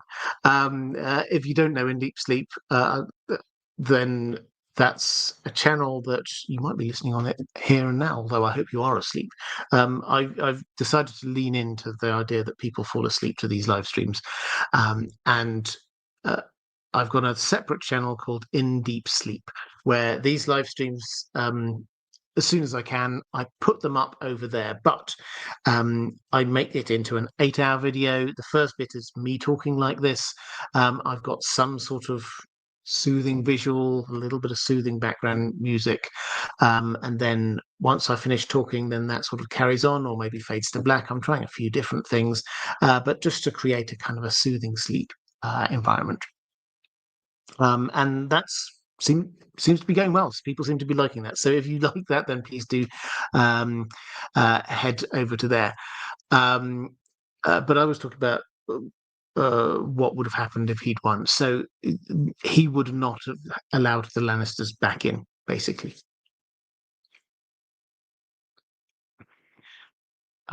Question from Magma Frost 13. Hi, Robert. In the Clash of Kings prologue, that's the Crescent one I was talking about a little bit ago, Patchface says, "The shadows come to dance, my lord, dance, my lord, dance, my lord. The shadows come to stay, my lord, stay, my lord, stay, my lord." And this is the same book in which we see Mel's shadow babies. Do you think those shadow babies might not have ceased to exist when they fulfilled their mission and they might still be out there? Or perhaps it's that the strategy of birthing shadow babies is here to stay. I think it's not just about shadow babies. So Patchface, for those who's not in the TV show, but Patchface, for those who aren't aware, he's the court fool for Stannis and the constant companion of Shireen. And after a tragic accident where a shipload of people all died, he gets washed ashore. Everyone thinks he must have died as well, but somehow he survived. But he's changed from the happy-go-lucky character he was before to someone who seems to have very addled brains. But when you interpret, and nobody seems to really do this in world, but when you pay attention to what he's saying, he's actually often saying quite prophetic things, but in his own way that makes it very hard if you're just casually paying attention to see what it is. So he often will say, "Under the sea, such and such, such and such," or he will sing something and repeat it 3 times, that kind of thing. And here, the situation where this happens is that Crescent comes into the hall and he's sort of approaching Melisandre with a view to poisoning her and himself. And Patchface then starts singing, "The shadows, oh, pardon me. The shadows are here to stay, my lord, stay, my lord, stay, my lord." After they're going to be dancing, and then they're staying. And Melisandre hears this, and she says, "What a strange thing. We get a wise fool and a foolish, wise old man." And she tries to make Crescent wear the fool's hat, and she's trying to belittle him. And what she's saying is that Patchface is right, and you're wrong. What is he right about? The shadow. The shadows are here. Now, she is a shadow binder. So this is not specifically, I think, talking about shadow babies. She has a lot of different bits of shadow magic. And she is associated with that. So this is Patchface saying she's here to stay. She's going to be doing things and she's here to stay. And she clocks that and she notices that. And Crescent doesn't. He doesn't take that. He doesn't seem to take that on board at all. He doesn't pay much attention to Patchface at all, really. And yeah, it's not just about shadow babies, although there might be more shadow babies. Imagine, she says she's more powerful at the wall. Imagine if she has a shadow baby there, that would be even more powerful than the ones she had before. So yeah, maybe they will come. And then let's go to Stephen. Could Melisandre be the long-lost daughter of Shearer Seastar or Quaithe? I admit it's a tinfoil idea, but not everyone, and not everyone has to be a secret Targaryen. But I once noticed that both characters were described as having heart-shaped faces. Yeah. So I get the idea. I do. There are clearly kind of links going across here. They're both attractive, notably attractive women. They're both magic users. There's a link across to a shy for both of them. And as you say, they're both described as having heart-shaped faces. So I get the link. But I don't think this quite works for me in that if the little we know of Melisandre's background is that she was sold into slavery. And what we know of Shira's life, born a bastard daughter of a king in Westeros, grew up within the wider Targaryen family, then we think headed over to Essos and Ashai to be and became a shadowbinder. That doesn't match with, and then her child was sold into slavery. So, in fact, we don't know that she has any children, but there simply is no clear route that I can see for a child of her to be sold into slavery. Now, that doesn't mean it's not the case. It also means that she would be not as old as we might perhaps think. Shira Seastar is of an age with Bloodraven, and Bloodraven is well over 100, but he's not hundreds of years old. So to have a child, then you would say, okay, so that makes Melisandre, 80s, 90s, whatever, something along those lines, maybe, which makes her old, but not perhaps as old as we think she might be. So it's a nice idea, and I understand the attraction of it. I can't see the line of causality yet. Okay, let's go to Robbie O'Keen. Could Melisandre, thinking Bloodraven is the great other, be a bit of a boy cried wolf situation? We've been trained as readers to not trust Melisandre's interpretation of her visions, so we automatically assume she got this one wrong too. But what if this is the one she got right? I'm not convinced Bloodraven is on the side of the living. Far too much eerie and evil imagery and vibes around him. Okay, so I think the bit that you're picking up on here is from these visions that we get. And so I'll read out that she sees in the flames. So I'll read these ones out. A face took shape within the hearth. Stannis, she thought, for just a moment. But no, these were not his features. A wooden face, corpse white. Was this the enemy? 1,000 red eyes floated in the rising flames. He sees me. Beside him, a boy with a wolf's face threw back his head and howled. Then, a little bit later, she wondered if it had been the enemy's face that she had seen, the great other's face that she had seen staring out at her from the flames. No, surely not. His visage would be more frightening than that. Cold and black and too terrible for any man to gaze upon and live. The wooden man she had glimpsed, though, and the boy with the wolf's face, they were his servants, surely, his champions, as Stannis was hers. So she thinks briefly, perhaps this is the great other, then dismisses that idea, and then decides, they must be against her. And they must be her servants. So the great other's servants in some way.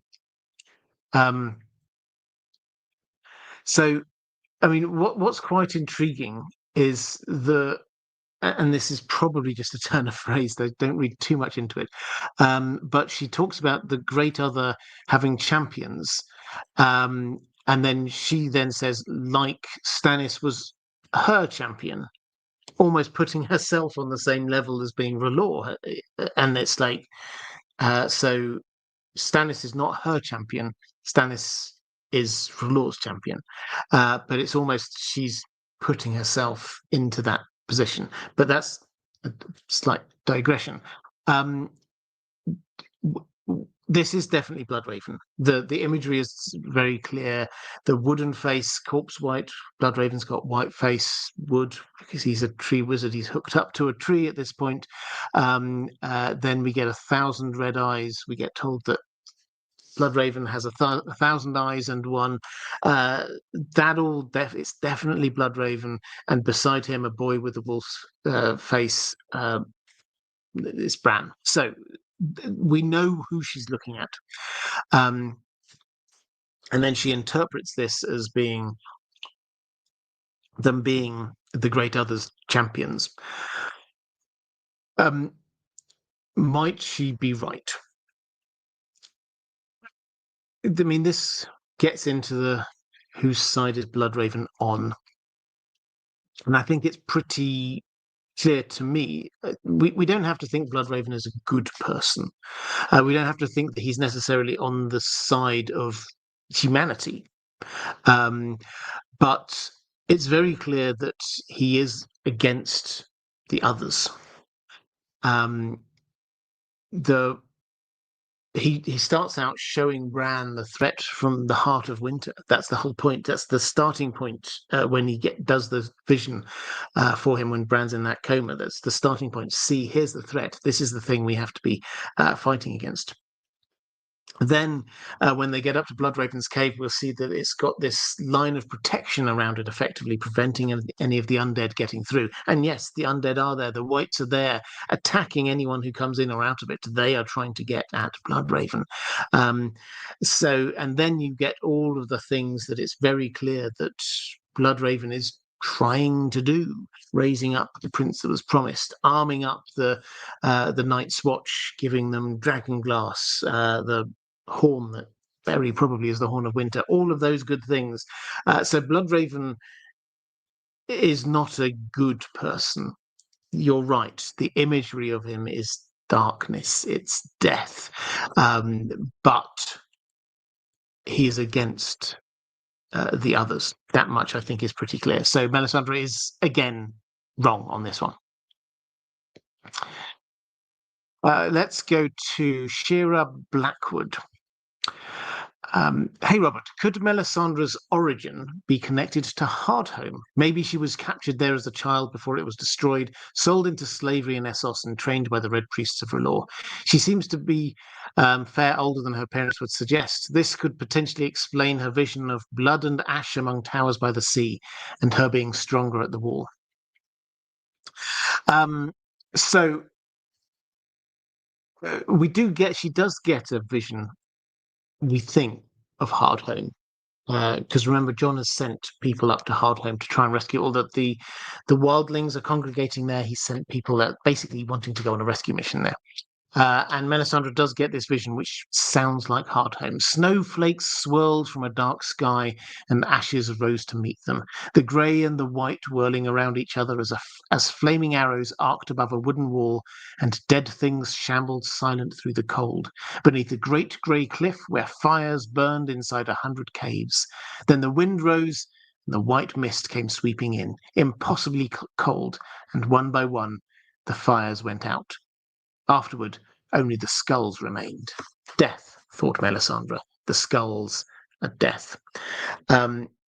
She's probably right for once on that last interpretation. The skulls do mean death.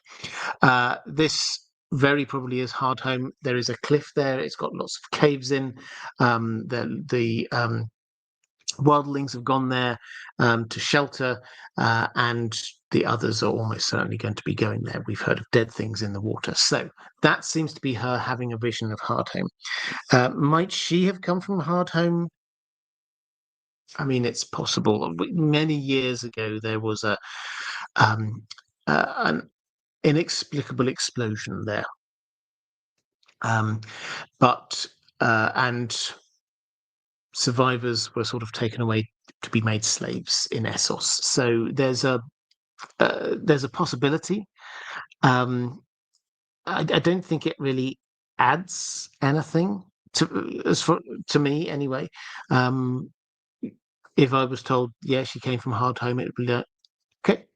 I don't think that adds anything other than a personal potential grudge against the others and whoever did the explosion.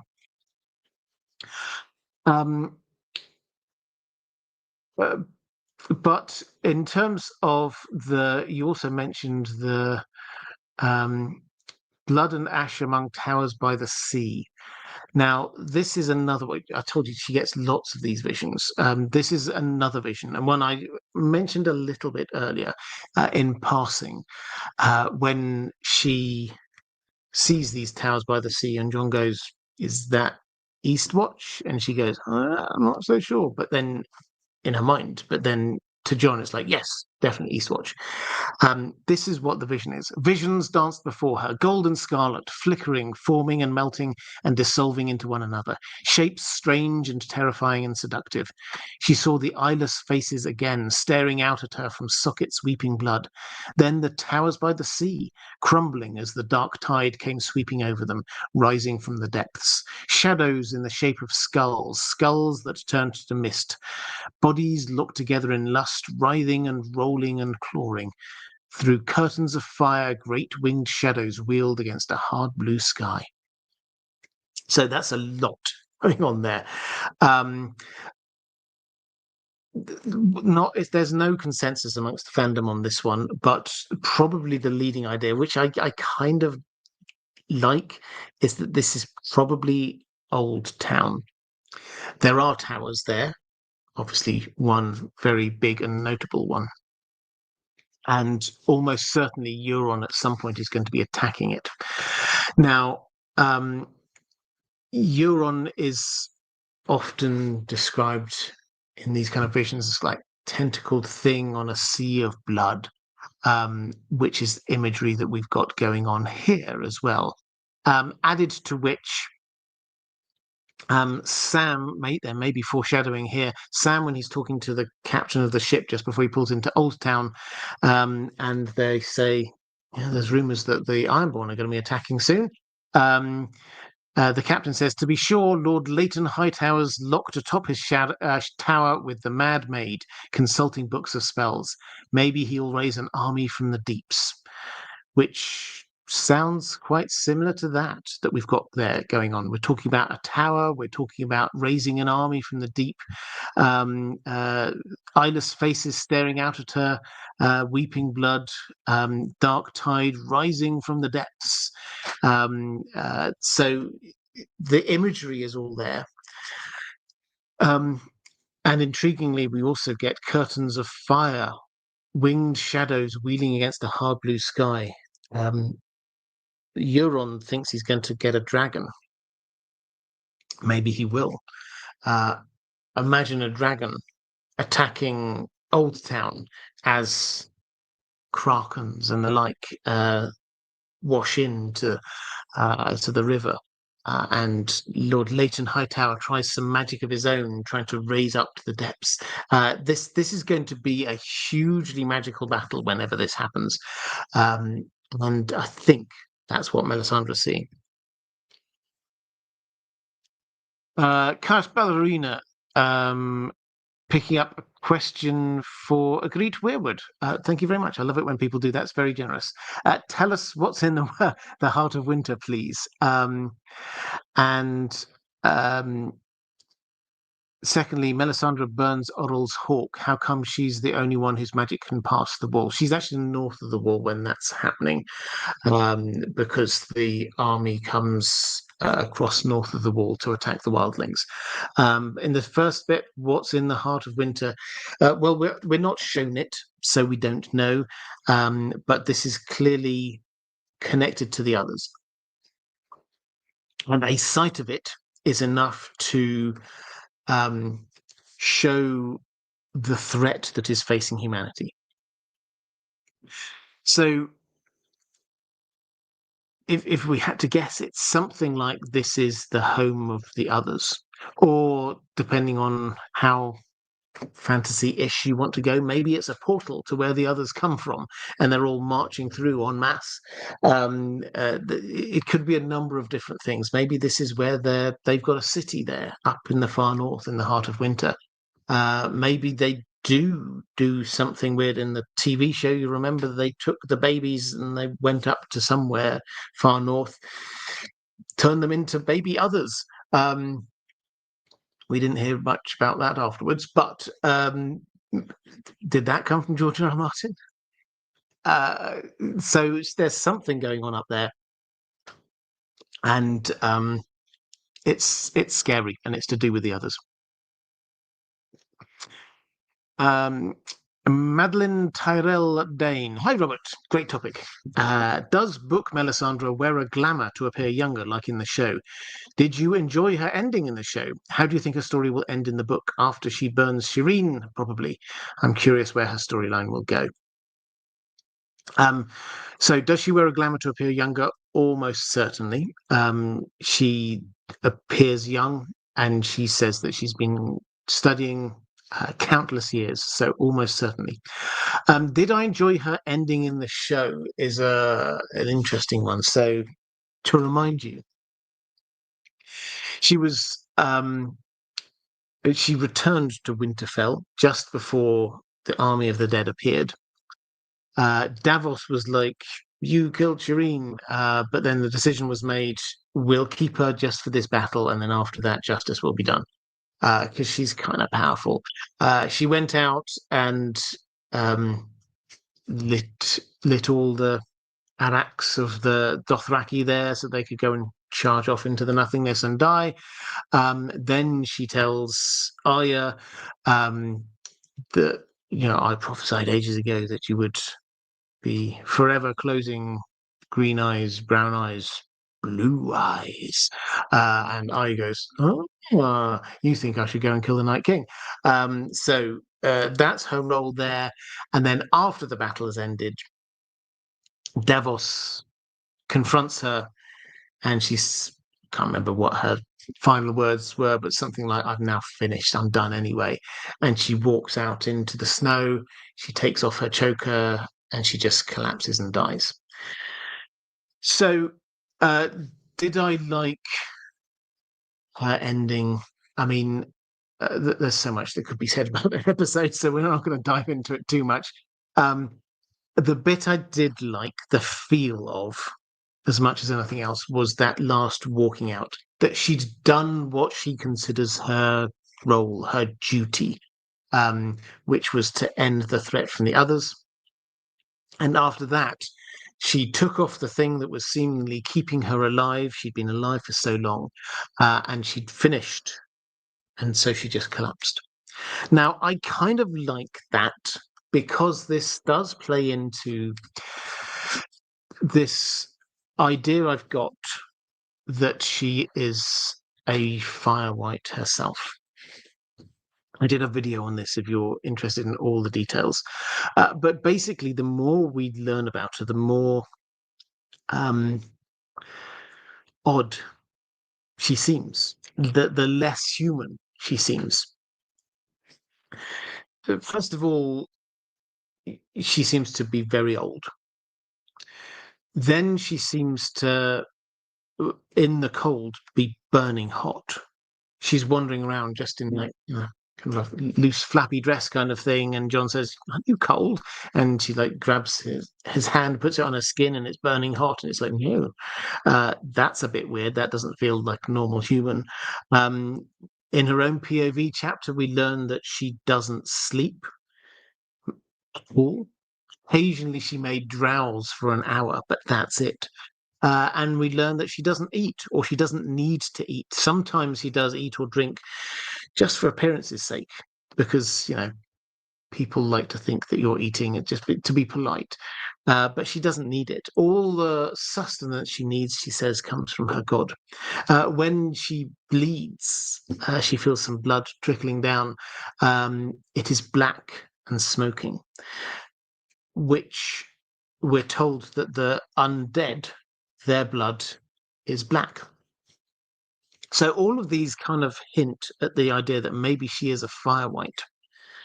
And she is being, and what we know about Firewhites, or what we know about whites, basically Firewhites, is that they are being kept alive, but and they are undead in some way, but they've lost so much of the rest of who they are around this sort of central core of what their mission is. Beric died and came back several times, and each time he lost a bit more of himself.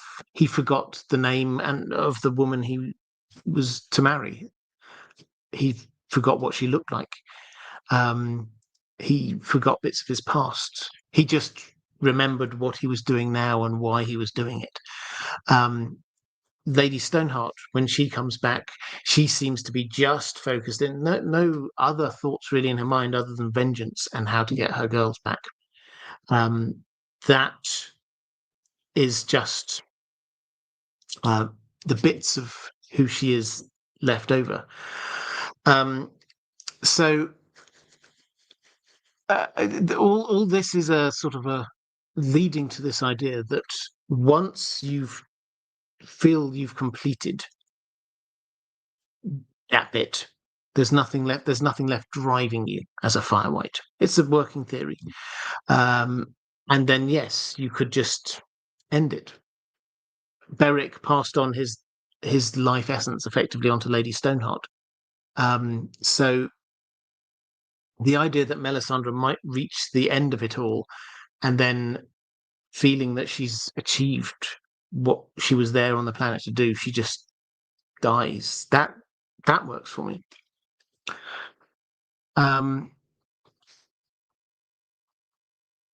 Let's go to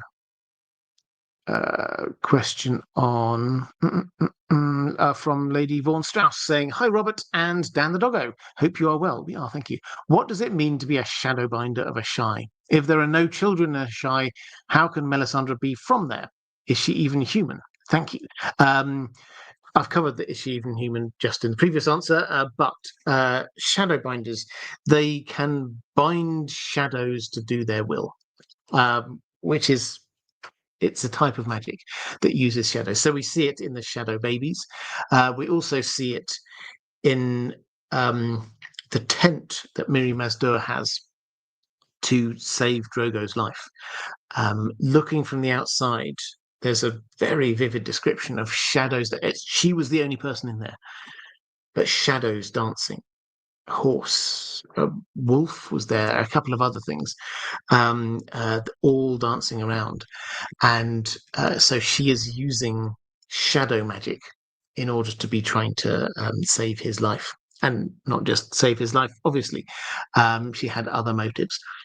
So that's what a shadowbinder is. How can Melisandre be from a Shy if there are no children in a Shy? I mean, I think we know so little about her background that the exact order she was in different places is a bit uncertain. Probably she wasn't initially from a Shy. Probably she was from somewhere else. And she was sold into, I mean, if I had to guess, could be different and it wouldn't bother me at all as long as it hits roughly these marks. She got sold into slavery to the Church of R'hllor, trained up and became a priest, and then headed off from there to study in a Shy. And she stayed in a Shy for so long that when she came back out, she was known as Melisandre of a Shy, because that was all that people really knew of her. You can imagine in our world, somebody could have been born somewhere, and then as a child they went somewhere else, and then the moment they hit adulthood, they went and lived somewhere and then stayed that somewhere for a very long time. You might call them from that place that they were as an adult. If they spent their entire adult life there, you might say that they're from there, even if technically they were born somewhere else. So yeah, I don't think she was born in a Shy. There are no children in a Shy, as you point out. So it was just that she spent a long time there. Question in the chat from CK saying, "Do you think Stannis and Melisandre slept together?" Yes. I think Stannis did it out of sense of duty. And yes, that's how I mean, we don't read about it actually happening, but the clear implication is that Selyse is okay with it because she's completely on board with everything that Melisandre is doing. But the shadow baby became a shadow man, which had the likeness of Stannis, and that was because she got his essence, if you like, from him to allow her to give birth to a baby Shadow Stannis. So that's what was going on there. Yeah, she did. I don't think they're generally sleeping together. I think that they have on occasions when she basically seduces him into it or needs it for some magical reason.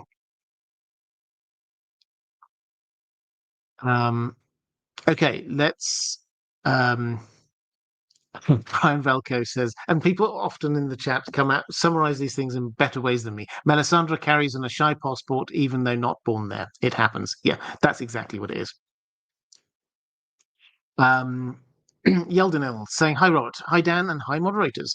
I was reading the World of Ice and Fire book, and in there's a tale about Melanie Piper, a favourite and heavily implied a lover of Princess Rhaena. She is described as a red-headed woman who apparently was a warrior and died in battle alongside her brothers. Melisandre remembers a female voice calling her Melanie and being auctioned off as a slave. I know it's not too likely, but can there be a connection to Melanie Piper somehow? Past life, a relative, or even another identity. We don't hear about many women called Melanie after all, unlike, for example, versions of Alison. The red hair is another thing they have in common. So, yeah, so Melanie Piper is she's a character who appears in Fire and Blood as well. And she's around during the reigns of Aenys I and Maegor, and she dies in the year 43 AC in battle with her brothers. So, could there be a connection? Yes, I think I'm happy to be corrected, but I think she's the only other Melanie that we know of in this universe. Um, does that mean that there has to be? Obviously not. George R. Martin has created a huge world. There doesn't have to be a connection between two characters just because they're the two characters who have that same name. Could they have? Again, I find it unlikely. I have to say, yes, there might be a connection with the red hair. But Melisandre seems very much a Soci. If she was sold into slavery as a child, then that doesn't happen in Westeros. That's only an Essos thing, being sold into slavery. Yeah, I can't see a link, is basically what I'm saying. I can see the similarities, but I can't see a link between them. Reflective Rambling, hi there, Reflective Rambling, saying, or picking up a question for Chloe Lian. Thank you very much. Saying, hello, how do you think Mokoro will react to Melisandre as she's considered a rogue agent? Yeah, I did answer this one. Sorry, you probably weren't here a little bit earlier in the stream. I did answer this one a bit ago. Very broadly, he seems to, well, there's two things. First of all, yes, she's a rogue priestess, but it seems to be in the nature of the religion or the churchy structure that they do send off individual priests to have tasks and give them a huge amount of independence in deciding how to do that task. Thoros, when he was sent on a task, Mikado, they don't seem to be checking back in with base to find out what they should be doing. They seem to have been trusted to do the thing and pretty much left alone to it. So it's going to be Mikoro personally, as and when, and I think probably they will meet to decide what to do. And he will see someone who is another, yes, she's gone rogue, but she's on his side in as much as, and I think it's pretty clear that she worships the same god as him.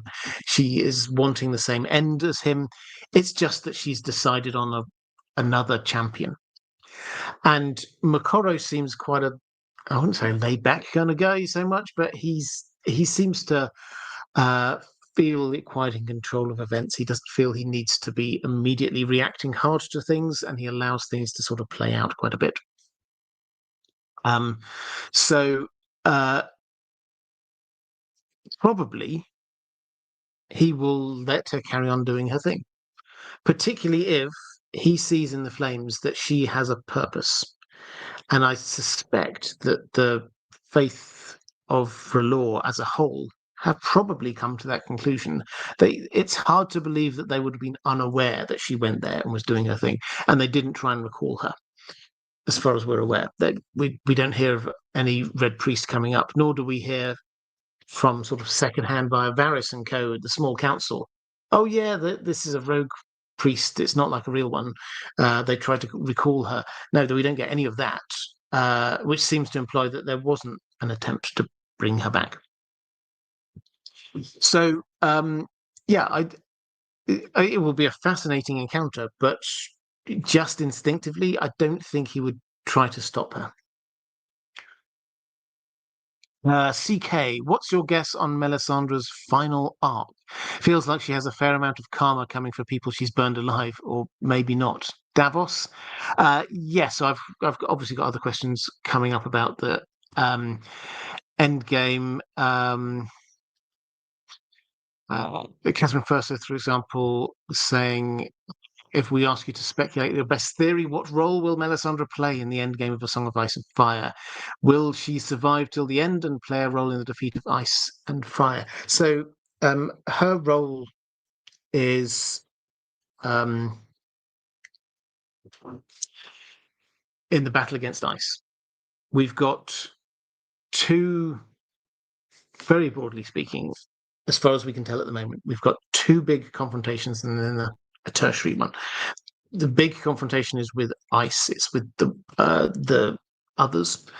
Then there's another issue with the dragons. Certainly, the way that George R. R. Martin originally conceptualized this is there are two threats: the threat of ice and the threat of fire. Her job is not to be facing down the dragons and dealing with that. Her job is to be dealing with the others. The third, the tertiary threat, is Euron. I think, as I said earlier, it works for me that she plays her role, whatever that role is, in the ending, the turning back, the undoing of the magic that created the others. Once that has happened, her role is gone. I don't see her suddenly getting, oh yes, I really have to go and deal with Daenerys. I must go and deal with Euron at this point. That's not. I think that's the moment she thinks her job is done. So her arc, I think that she's got some big magic to come, is the first thing.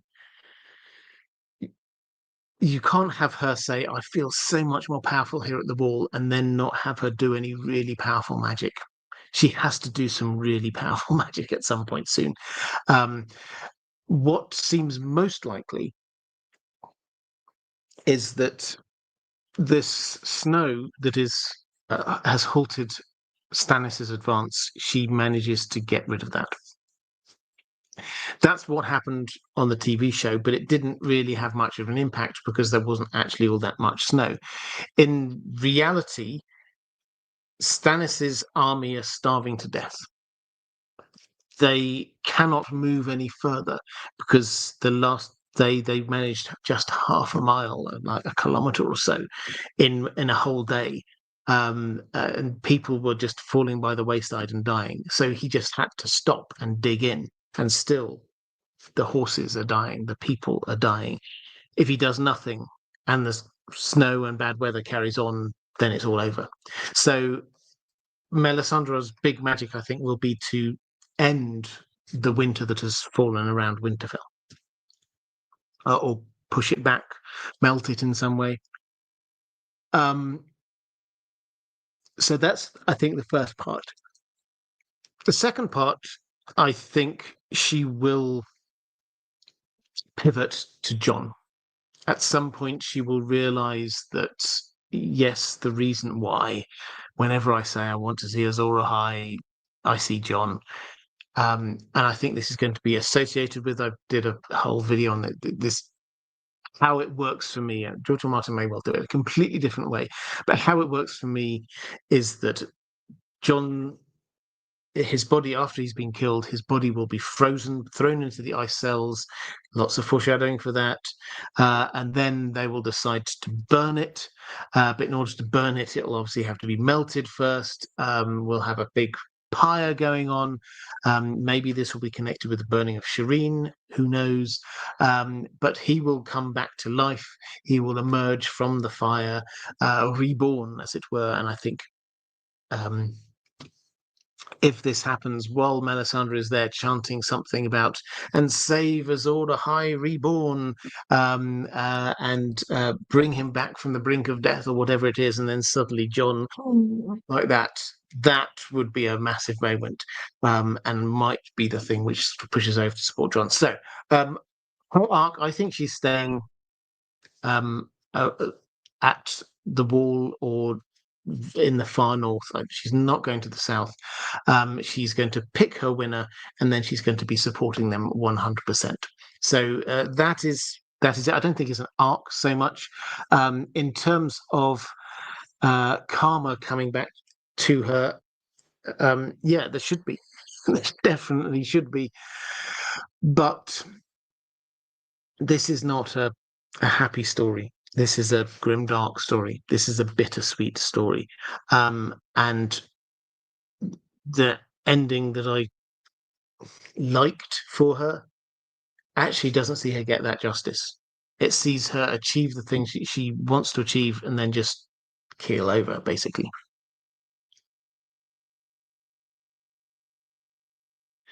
Taylor Jones, do you think Melisandre is aware of Lady Stoneheart? Do you think there will be any interaction between them in the books? It feels like Beric could have a part to play in a Lord of Light storyline, whereas Lady Stoneheart doesn't feel like she's all that connected to Melisandre or R'hllor. Yeah, so it's an interesting one.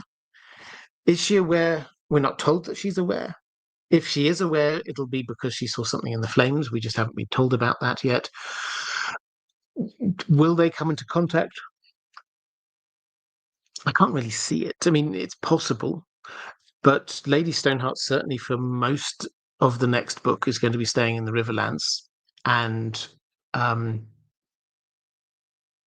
Melisandre is going to be staying in the north. So they're not immediately going to be coming into contact. If she is made aware and she gets the whole story of Beric being brought back by Thoros and then him passing this on to Lady Stoneheart, if she gets that, then her interpretation, I think, will be clearly the Lord of Light has something in that he needs her to be doing, some role she should be playing. So I think that's it. I think that's where we'll, if they ever do come into contact, she'll just be, okay, the Lord of Light has decided to do this. I'm okay with it. I don't know the reason why, but that's it. I got one more question from my patrons. So now is a good time to drop any more questions in the chat. I will try and get to as many of them as I possibly can. Ms. Fox in Arda saying, "Hi, Robert and Dan the dog. Forgive me as this isn't a Melisandre question, but I've been watching your live streams, particularly the Bloodraven streams, and been thinking about the Blackwood connection. Question 1, is it possible that the Blackwoods left the north both due to Stark pressure and because of prophecy or green dreams telling them to get set up in the Riverlands due to the proximity of the Isle of Faces, and so that Bloodraven's mother could be an option for Aegon V? He didn't take any paramours from the north, so injecting First Men blood and most importantly Bloodraven into the Targaryen family tree was priority for the Weirwood network. This would be parallels to the Dragon Dreams telling Aegon to conquer Westeros to fight the others." Okay, so there's a lot of good thinking there. The House Blackwood started as a house in the north. They owned a reasonable amount of the Wolfswood before getting pushed out by the Starks and pushed down out of the north, basically, where the Brackens took up some land in the Riverlands. Might that have been not just being kicked out by the Starks, but because of some prophecy or green dreams or something along those lines? Maybe. We don't know, and I suspect that's the level of detail that we will never know. Is in order for them to be close to the God's Eye Lake, they're actually not that close to the God's Eye Lake. In the Riverlands, George R. Martin, a bit vague about the exact placement of Raventree Hall and Stonehenge, it has to be said, but they seem to be sort of in the northern Riverlands, above the Blue Fork, I think it is, which means that they're not on the borders of the God's Eye Lake. They're like a river away from it. So if the idea was to get them close to that, then that didn't work.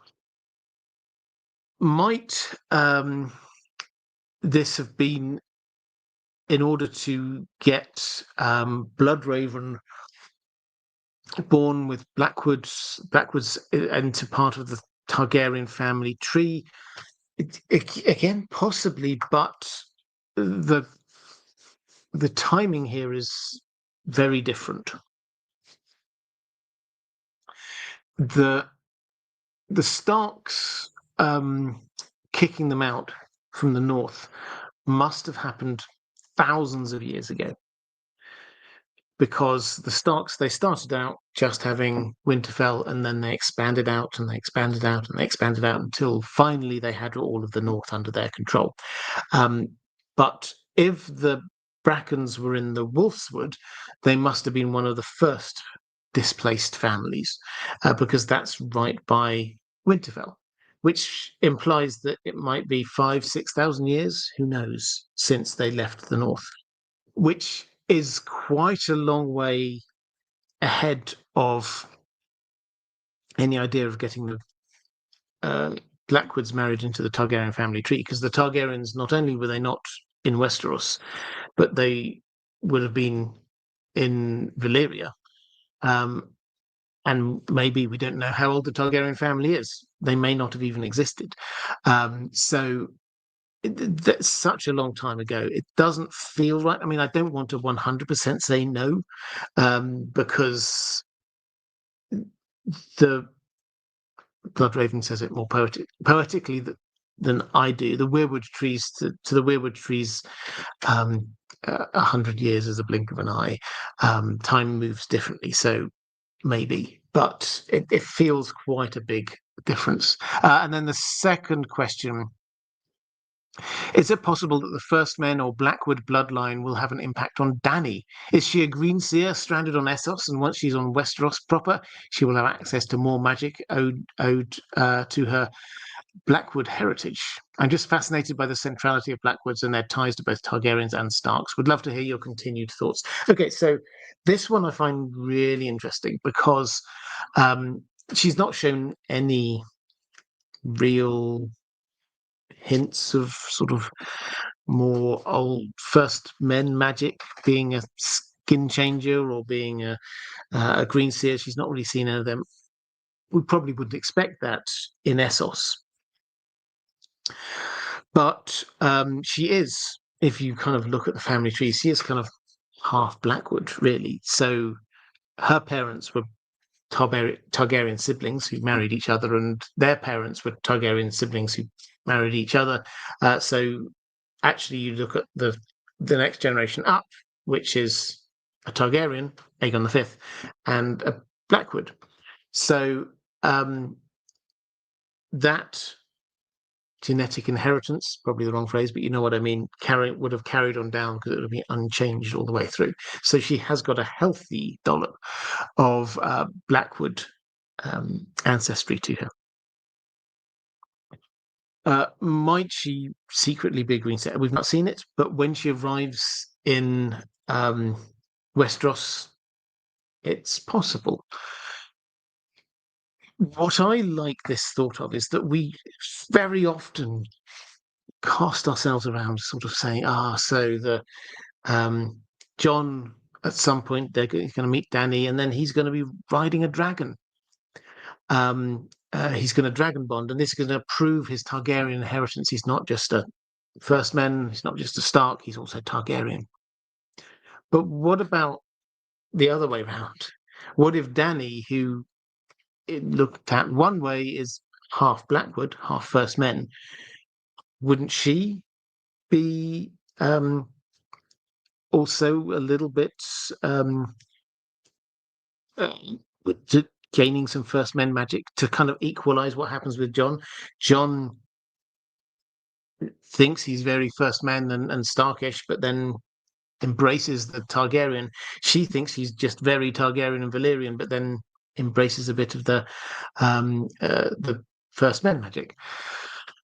Is there a hint to this? I mean, I can only think of one off the top of my head, which is in the House of the Undying. There's a lot of visions there. I will go through them again in a video at some point. But she gets these sets of three, and three mounts basically. She gets, first of all, uh, one to bed, one to dread, one to love. The to bed is the white horse that Drogo gives her as a wedding gift, that she rides on the wedding night to go to his bed. To dread, she rides Drogon. What is this thing to love? She's going to ride something to love. What if, crazy thought, she rides Ghost? Ghost is going to be massive. What if she rides Ghost? What if she forms a bond with Ghost? Maybe this is what actually forges the bond between Jon and Dany, is that Dany can see Jon connecting with one of her dragons, and Jon can see Dany connecting with his direwolf. Maybe that's what this is. It's just a thought. But the main point is that, yes, we shouldn't just assume this. In my mind, I imagine this conversation where we have Quaithe, who I believe is Shira Seastar, meeting Bloodraven. This isn't going to happen. Don't think I think this is going to happen. But just in my mind, they meet up and they have this conversation, and Bloodraven's going, "I found Principal's promised, Azor Ahai reborn. It's Jon. Look, he's as we thought this would have to be. He's half Targaryen and half Stark. And here's all the other things." And then you get Quaithe going, "I found Dany," and all these other things here. But also, if you look at the family tree, she's half Targaryen and half backward. So it's actually the same. It's not just Jon who is the embodiment of ice and fire. It's also Dany. It's just that Jon at the moment has only been dealing with the ice stuff. Dany at the moment has only been dealing with the fire stuff. When they come together, maybe there's going to be a mix. Okay, questions in the chat. John Merkel. I suspect the Red Temples assumed forever that the Azor Ahai prophecy was Valyria-centric, because there's a lot of fire, and the doom devastating to it. Melisandre's strain coming from a shy makes it seem a bit closer to its great empire origins. Yes, very much so. The idea, if you're wondering what the Great Empire is, this is the Great Empire of the Dawn. Asshai is an incredibly ancient city.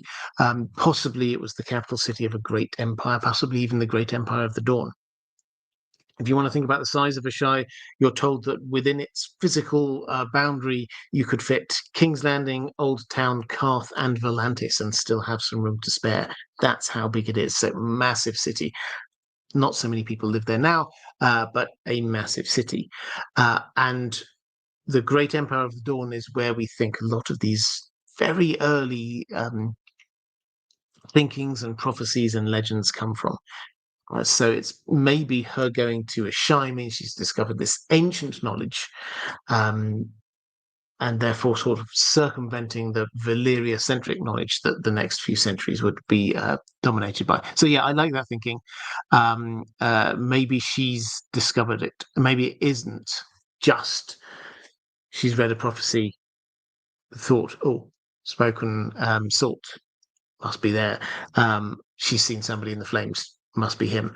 Maybe there is another layer here that she has discovered an older, a better, a different prophecy with some more information. Caius Ballerina, what's up with the blood running down her thigh when she sees Bloodraven? So yeah, this is. Do I still have that one? Maybe not. just having a quick flick through to see whether I've got this quote. No,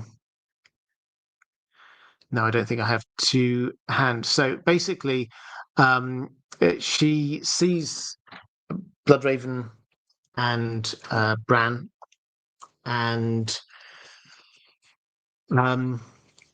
she clearly feels some kind of great strain, and then she feels blood running down her inner thigh, and it's black and it's steaming. Now, I've already mentioned that the color of it, the fact that it's steaming implies it's very hot, and the color it's black does seem to imply undead. So that seems to be that element of it. Why is it there in the first place? Why would she be bleeding just because she's seen Bloodraven? Well, she says he's seen me, and she clearly thinks this person's he's my enemy. He's on the other side. We don't know we don't know what Bloodraven saw and what he thought. Did he think to himself similarly, oh, here's somebody who's the enemy? Here's clearly a powerful magic user and she's not on my side. Is it possible that that was some kind of magical attack is probably the wrong way of saying it. Might he have put some kind of magical pressure on her in some way? Maybe. I think the main thing that George R. R. Martin wanted us to take from that was the fact that it was black, rather than anything else. And the implication was that it came from between her legs, which links across with some of the source of her magic, because of the shadow babies idea and all the rest of it. So this is like something which is damaging to her core. And then secondly, if Melisandre's looks are not entirely fabricated, she looks like an albino lengi, a place known for its magic. That would explain being sold into slavery, magic blood. So this is sort of a very rare group in Leng, sort of Essos way, an island. But do I think she might be from there? I mean, the name Melanie seems.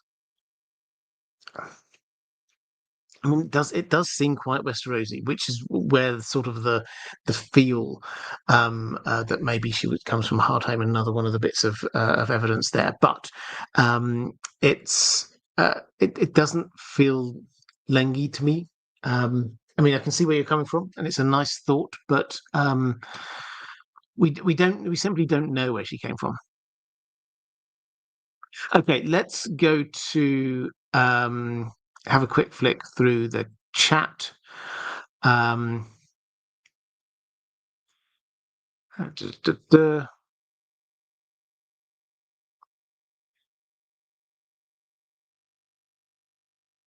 Brian Valco saying, basically name a brother and sister from Marjorie and Loras Tyrell to Jodryn and Meera. If they're not committing in the act, there's always a creepy incest vibe.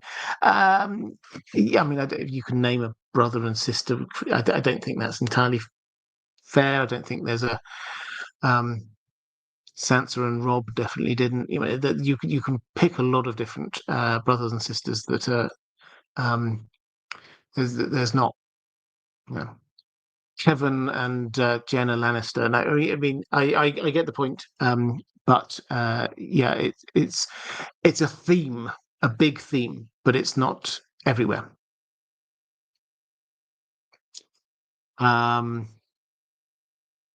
Samantha Drake saying, I might be the only one, but I really don't want Jon and Dany to have a romance. No more creepy incest, please. And for some reason, aunt nephew or the reverse seems worse than siblings. I entirely get that. I think we're supposed to find it creepy, but all of the foreshadowing does seem to be pointing towards it at the moment. And agree, we're saying Rhaegar and Dany have the same blood. Yep, absolutely they do. John Merkel saying some of us happen to think Dany's half Targ, half Stark, but that's for another stream. Yeah, I don't. Yeah, I would need to be convinced on that. Andrew K saying if she had northern origins, this is Melisandre, it would be a nice fail for to Bloodraven that a free folk would be linked with fire magic, while a Targ like Bloodraven is linking up with the old nice foil, sorry, for Bloodraven. Well, a Targaryen like Bloodraven is linking up with old god magic. Yep, absolutely get that.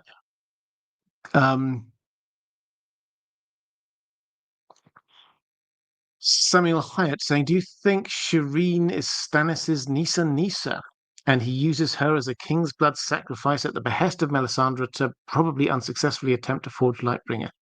I, uh, no, because Melisandre is already trying to convince everyone that he's already got Lightbringer.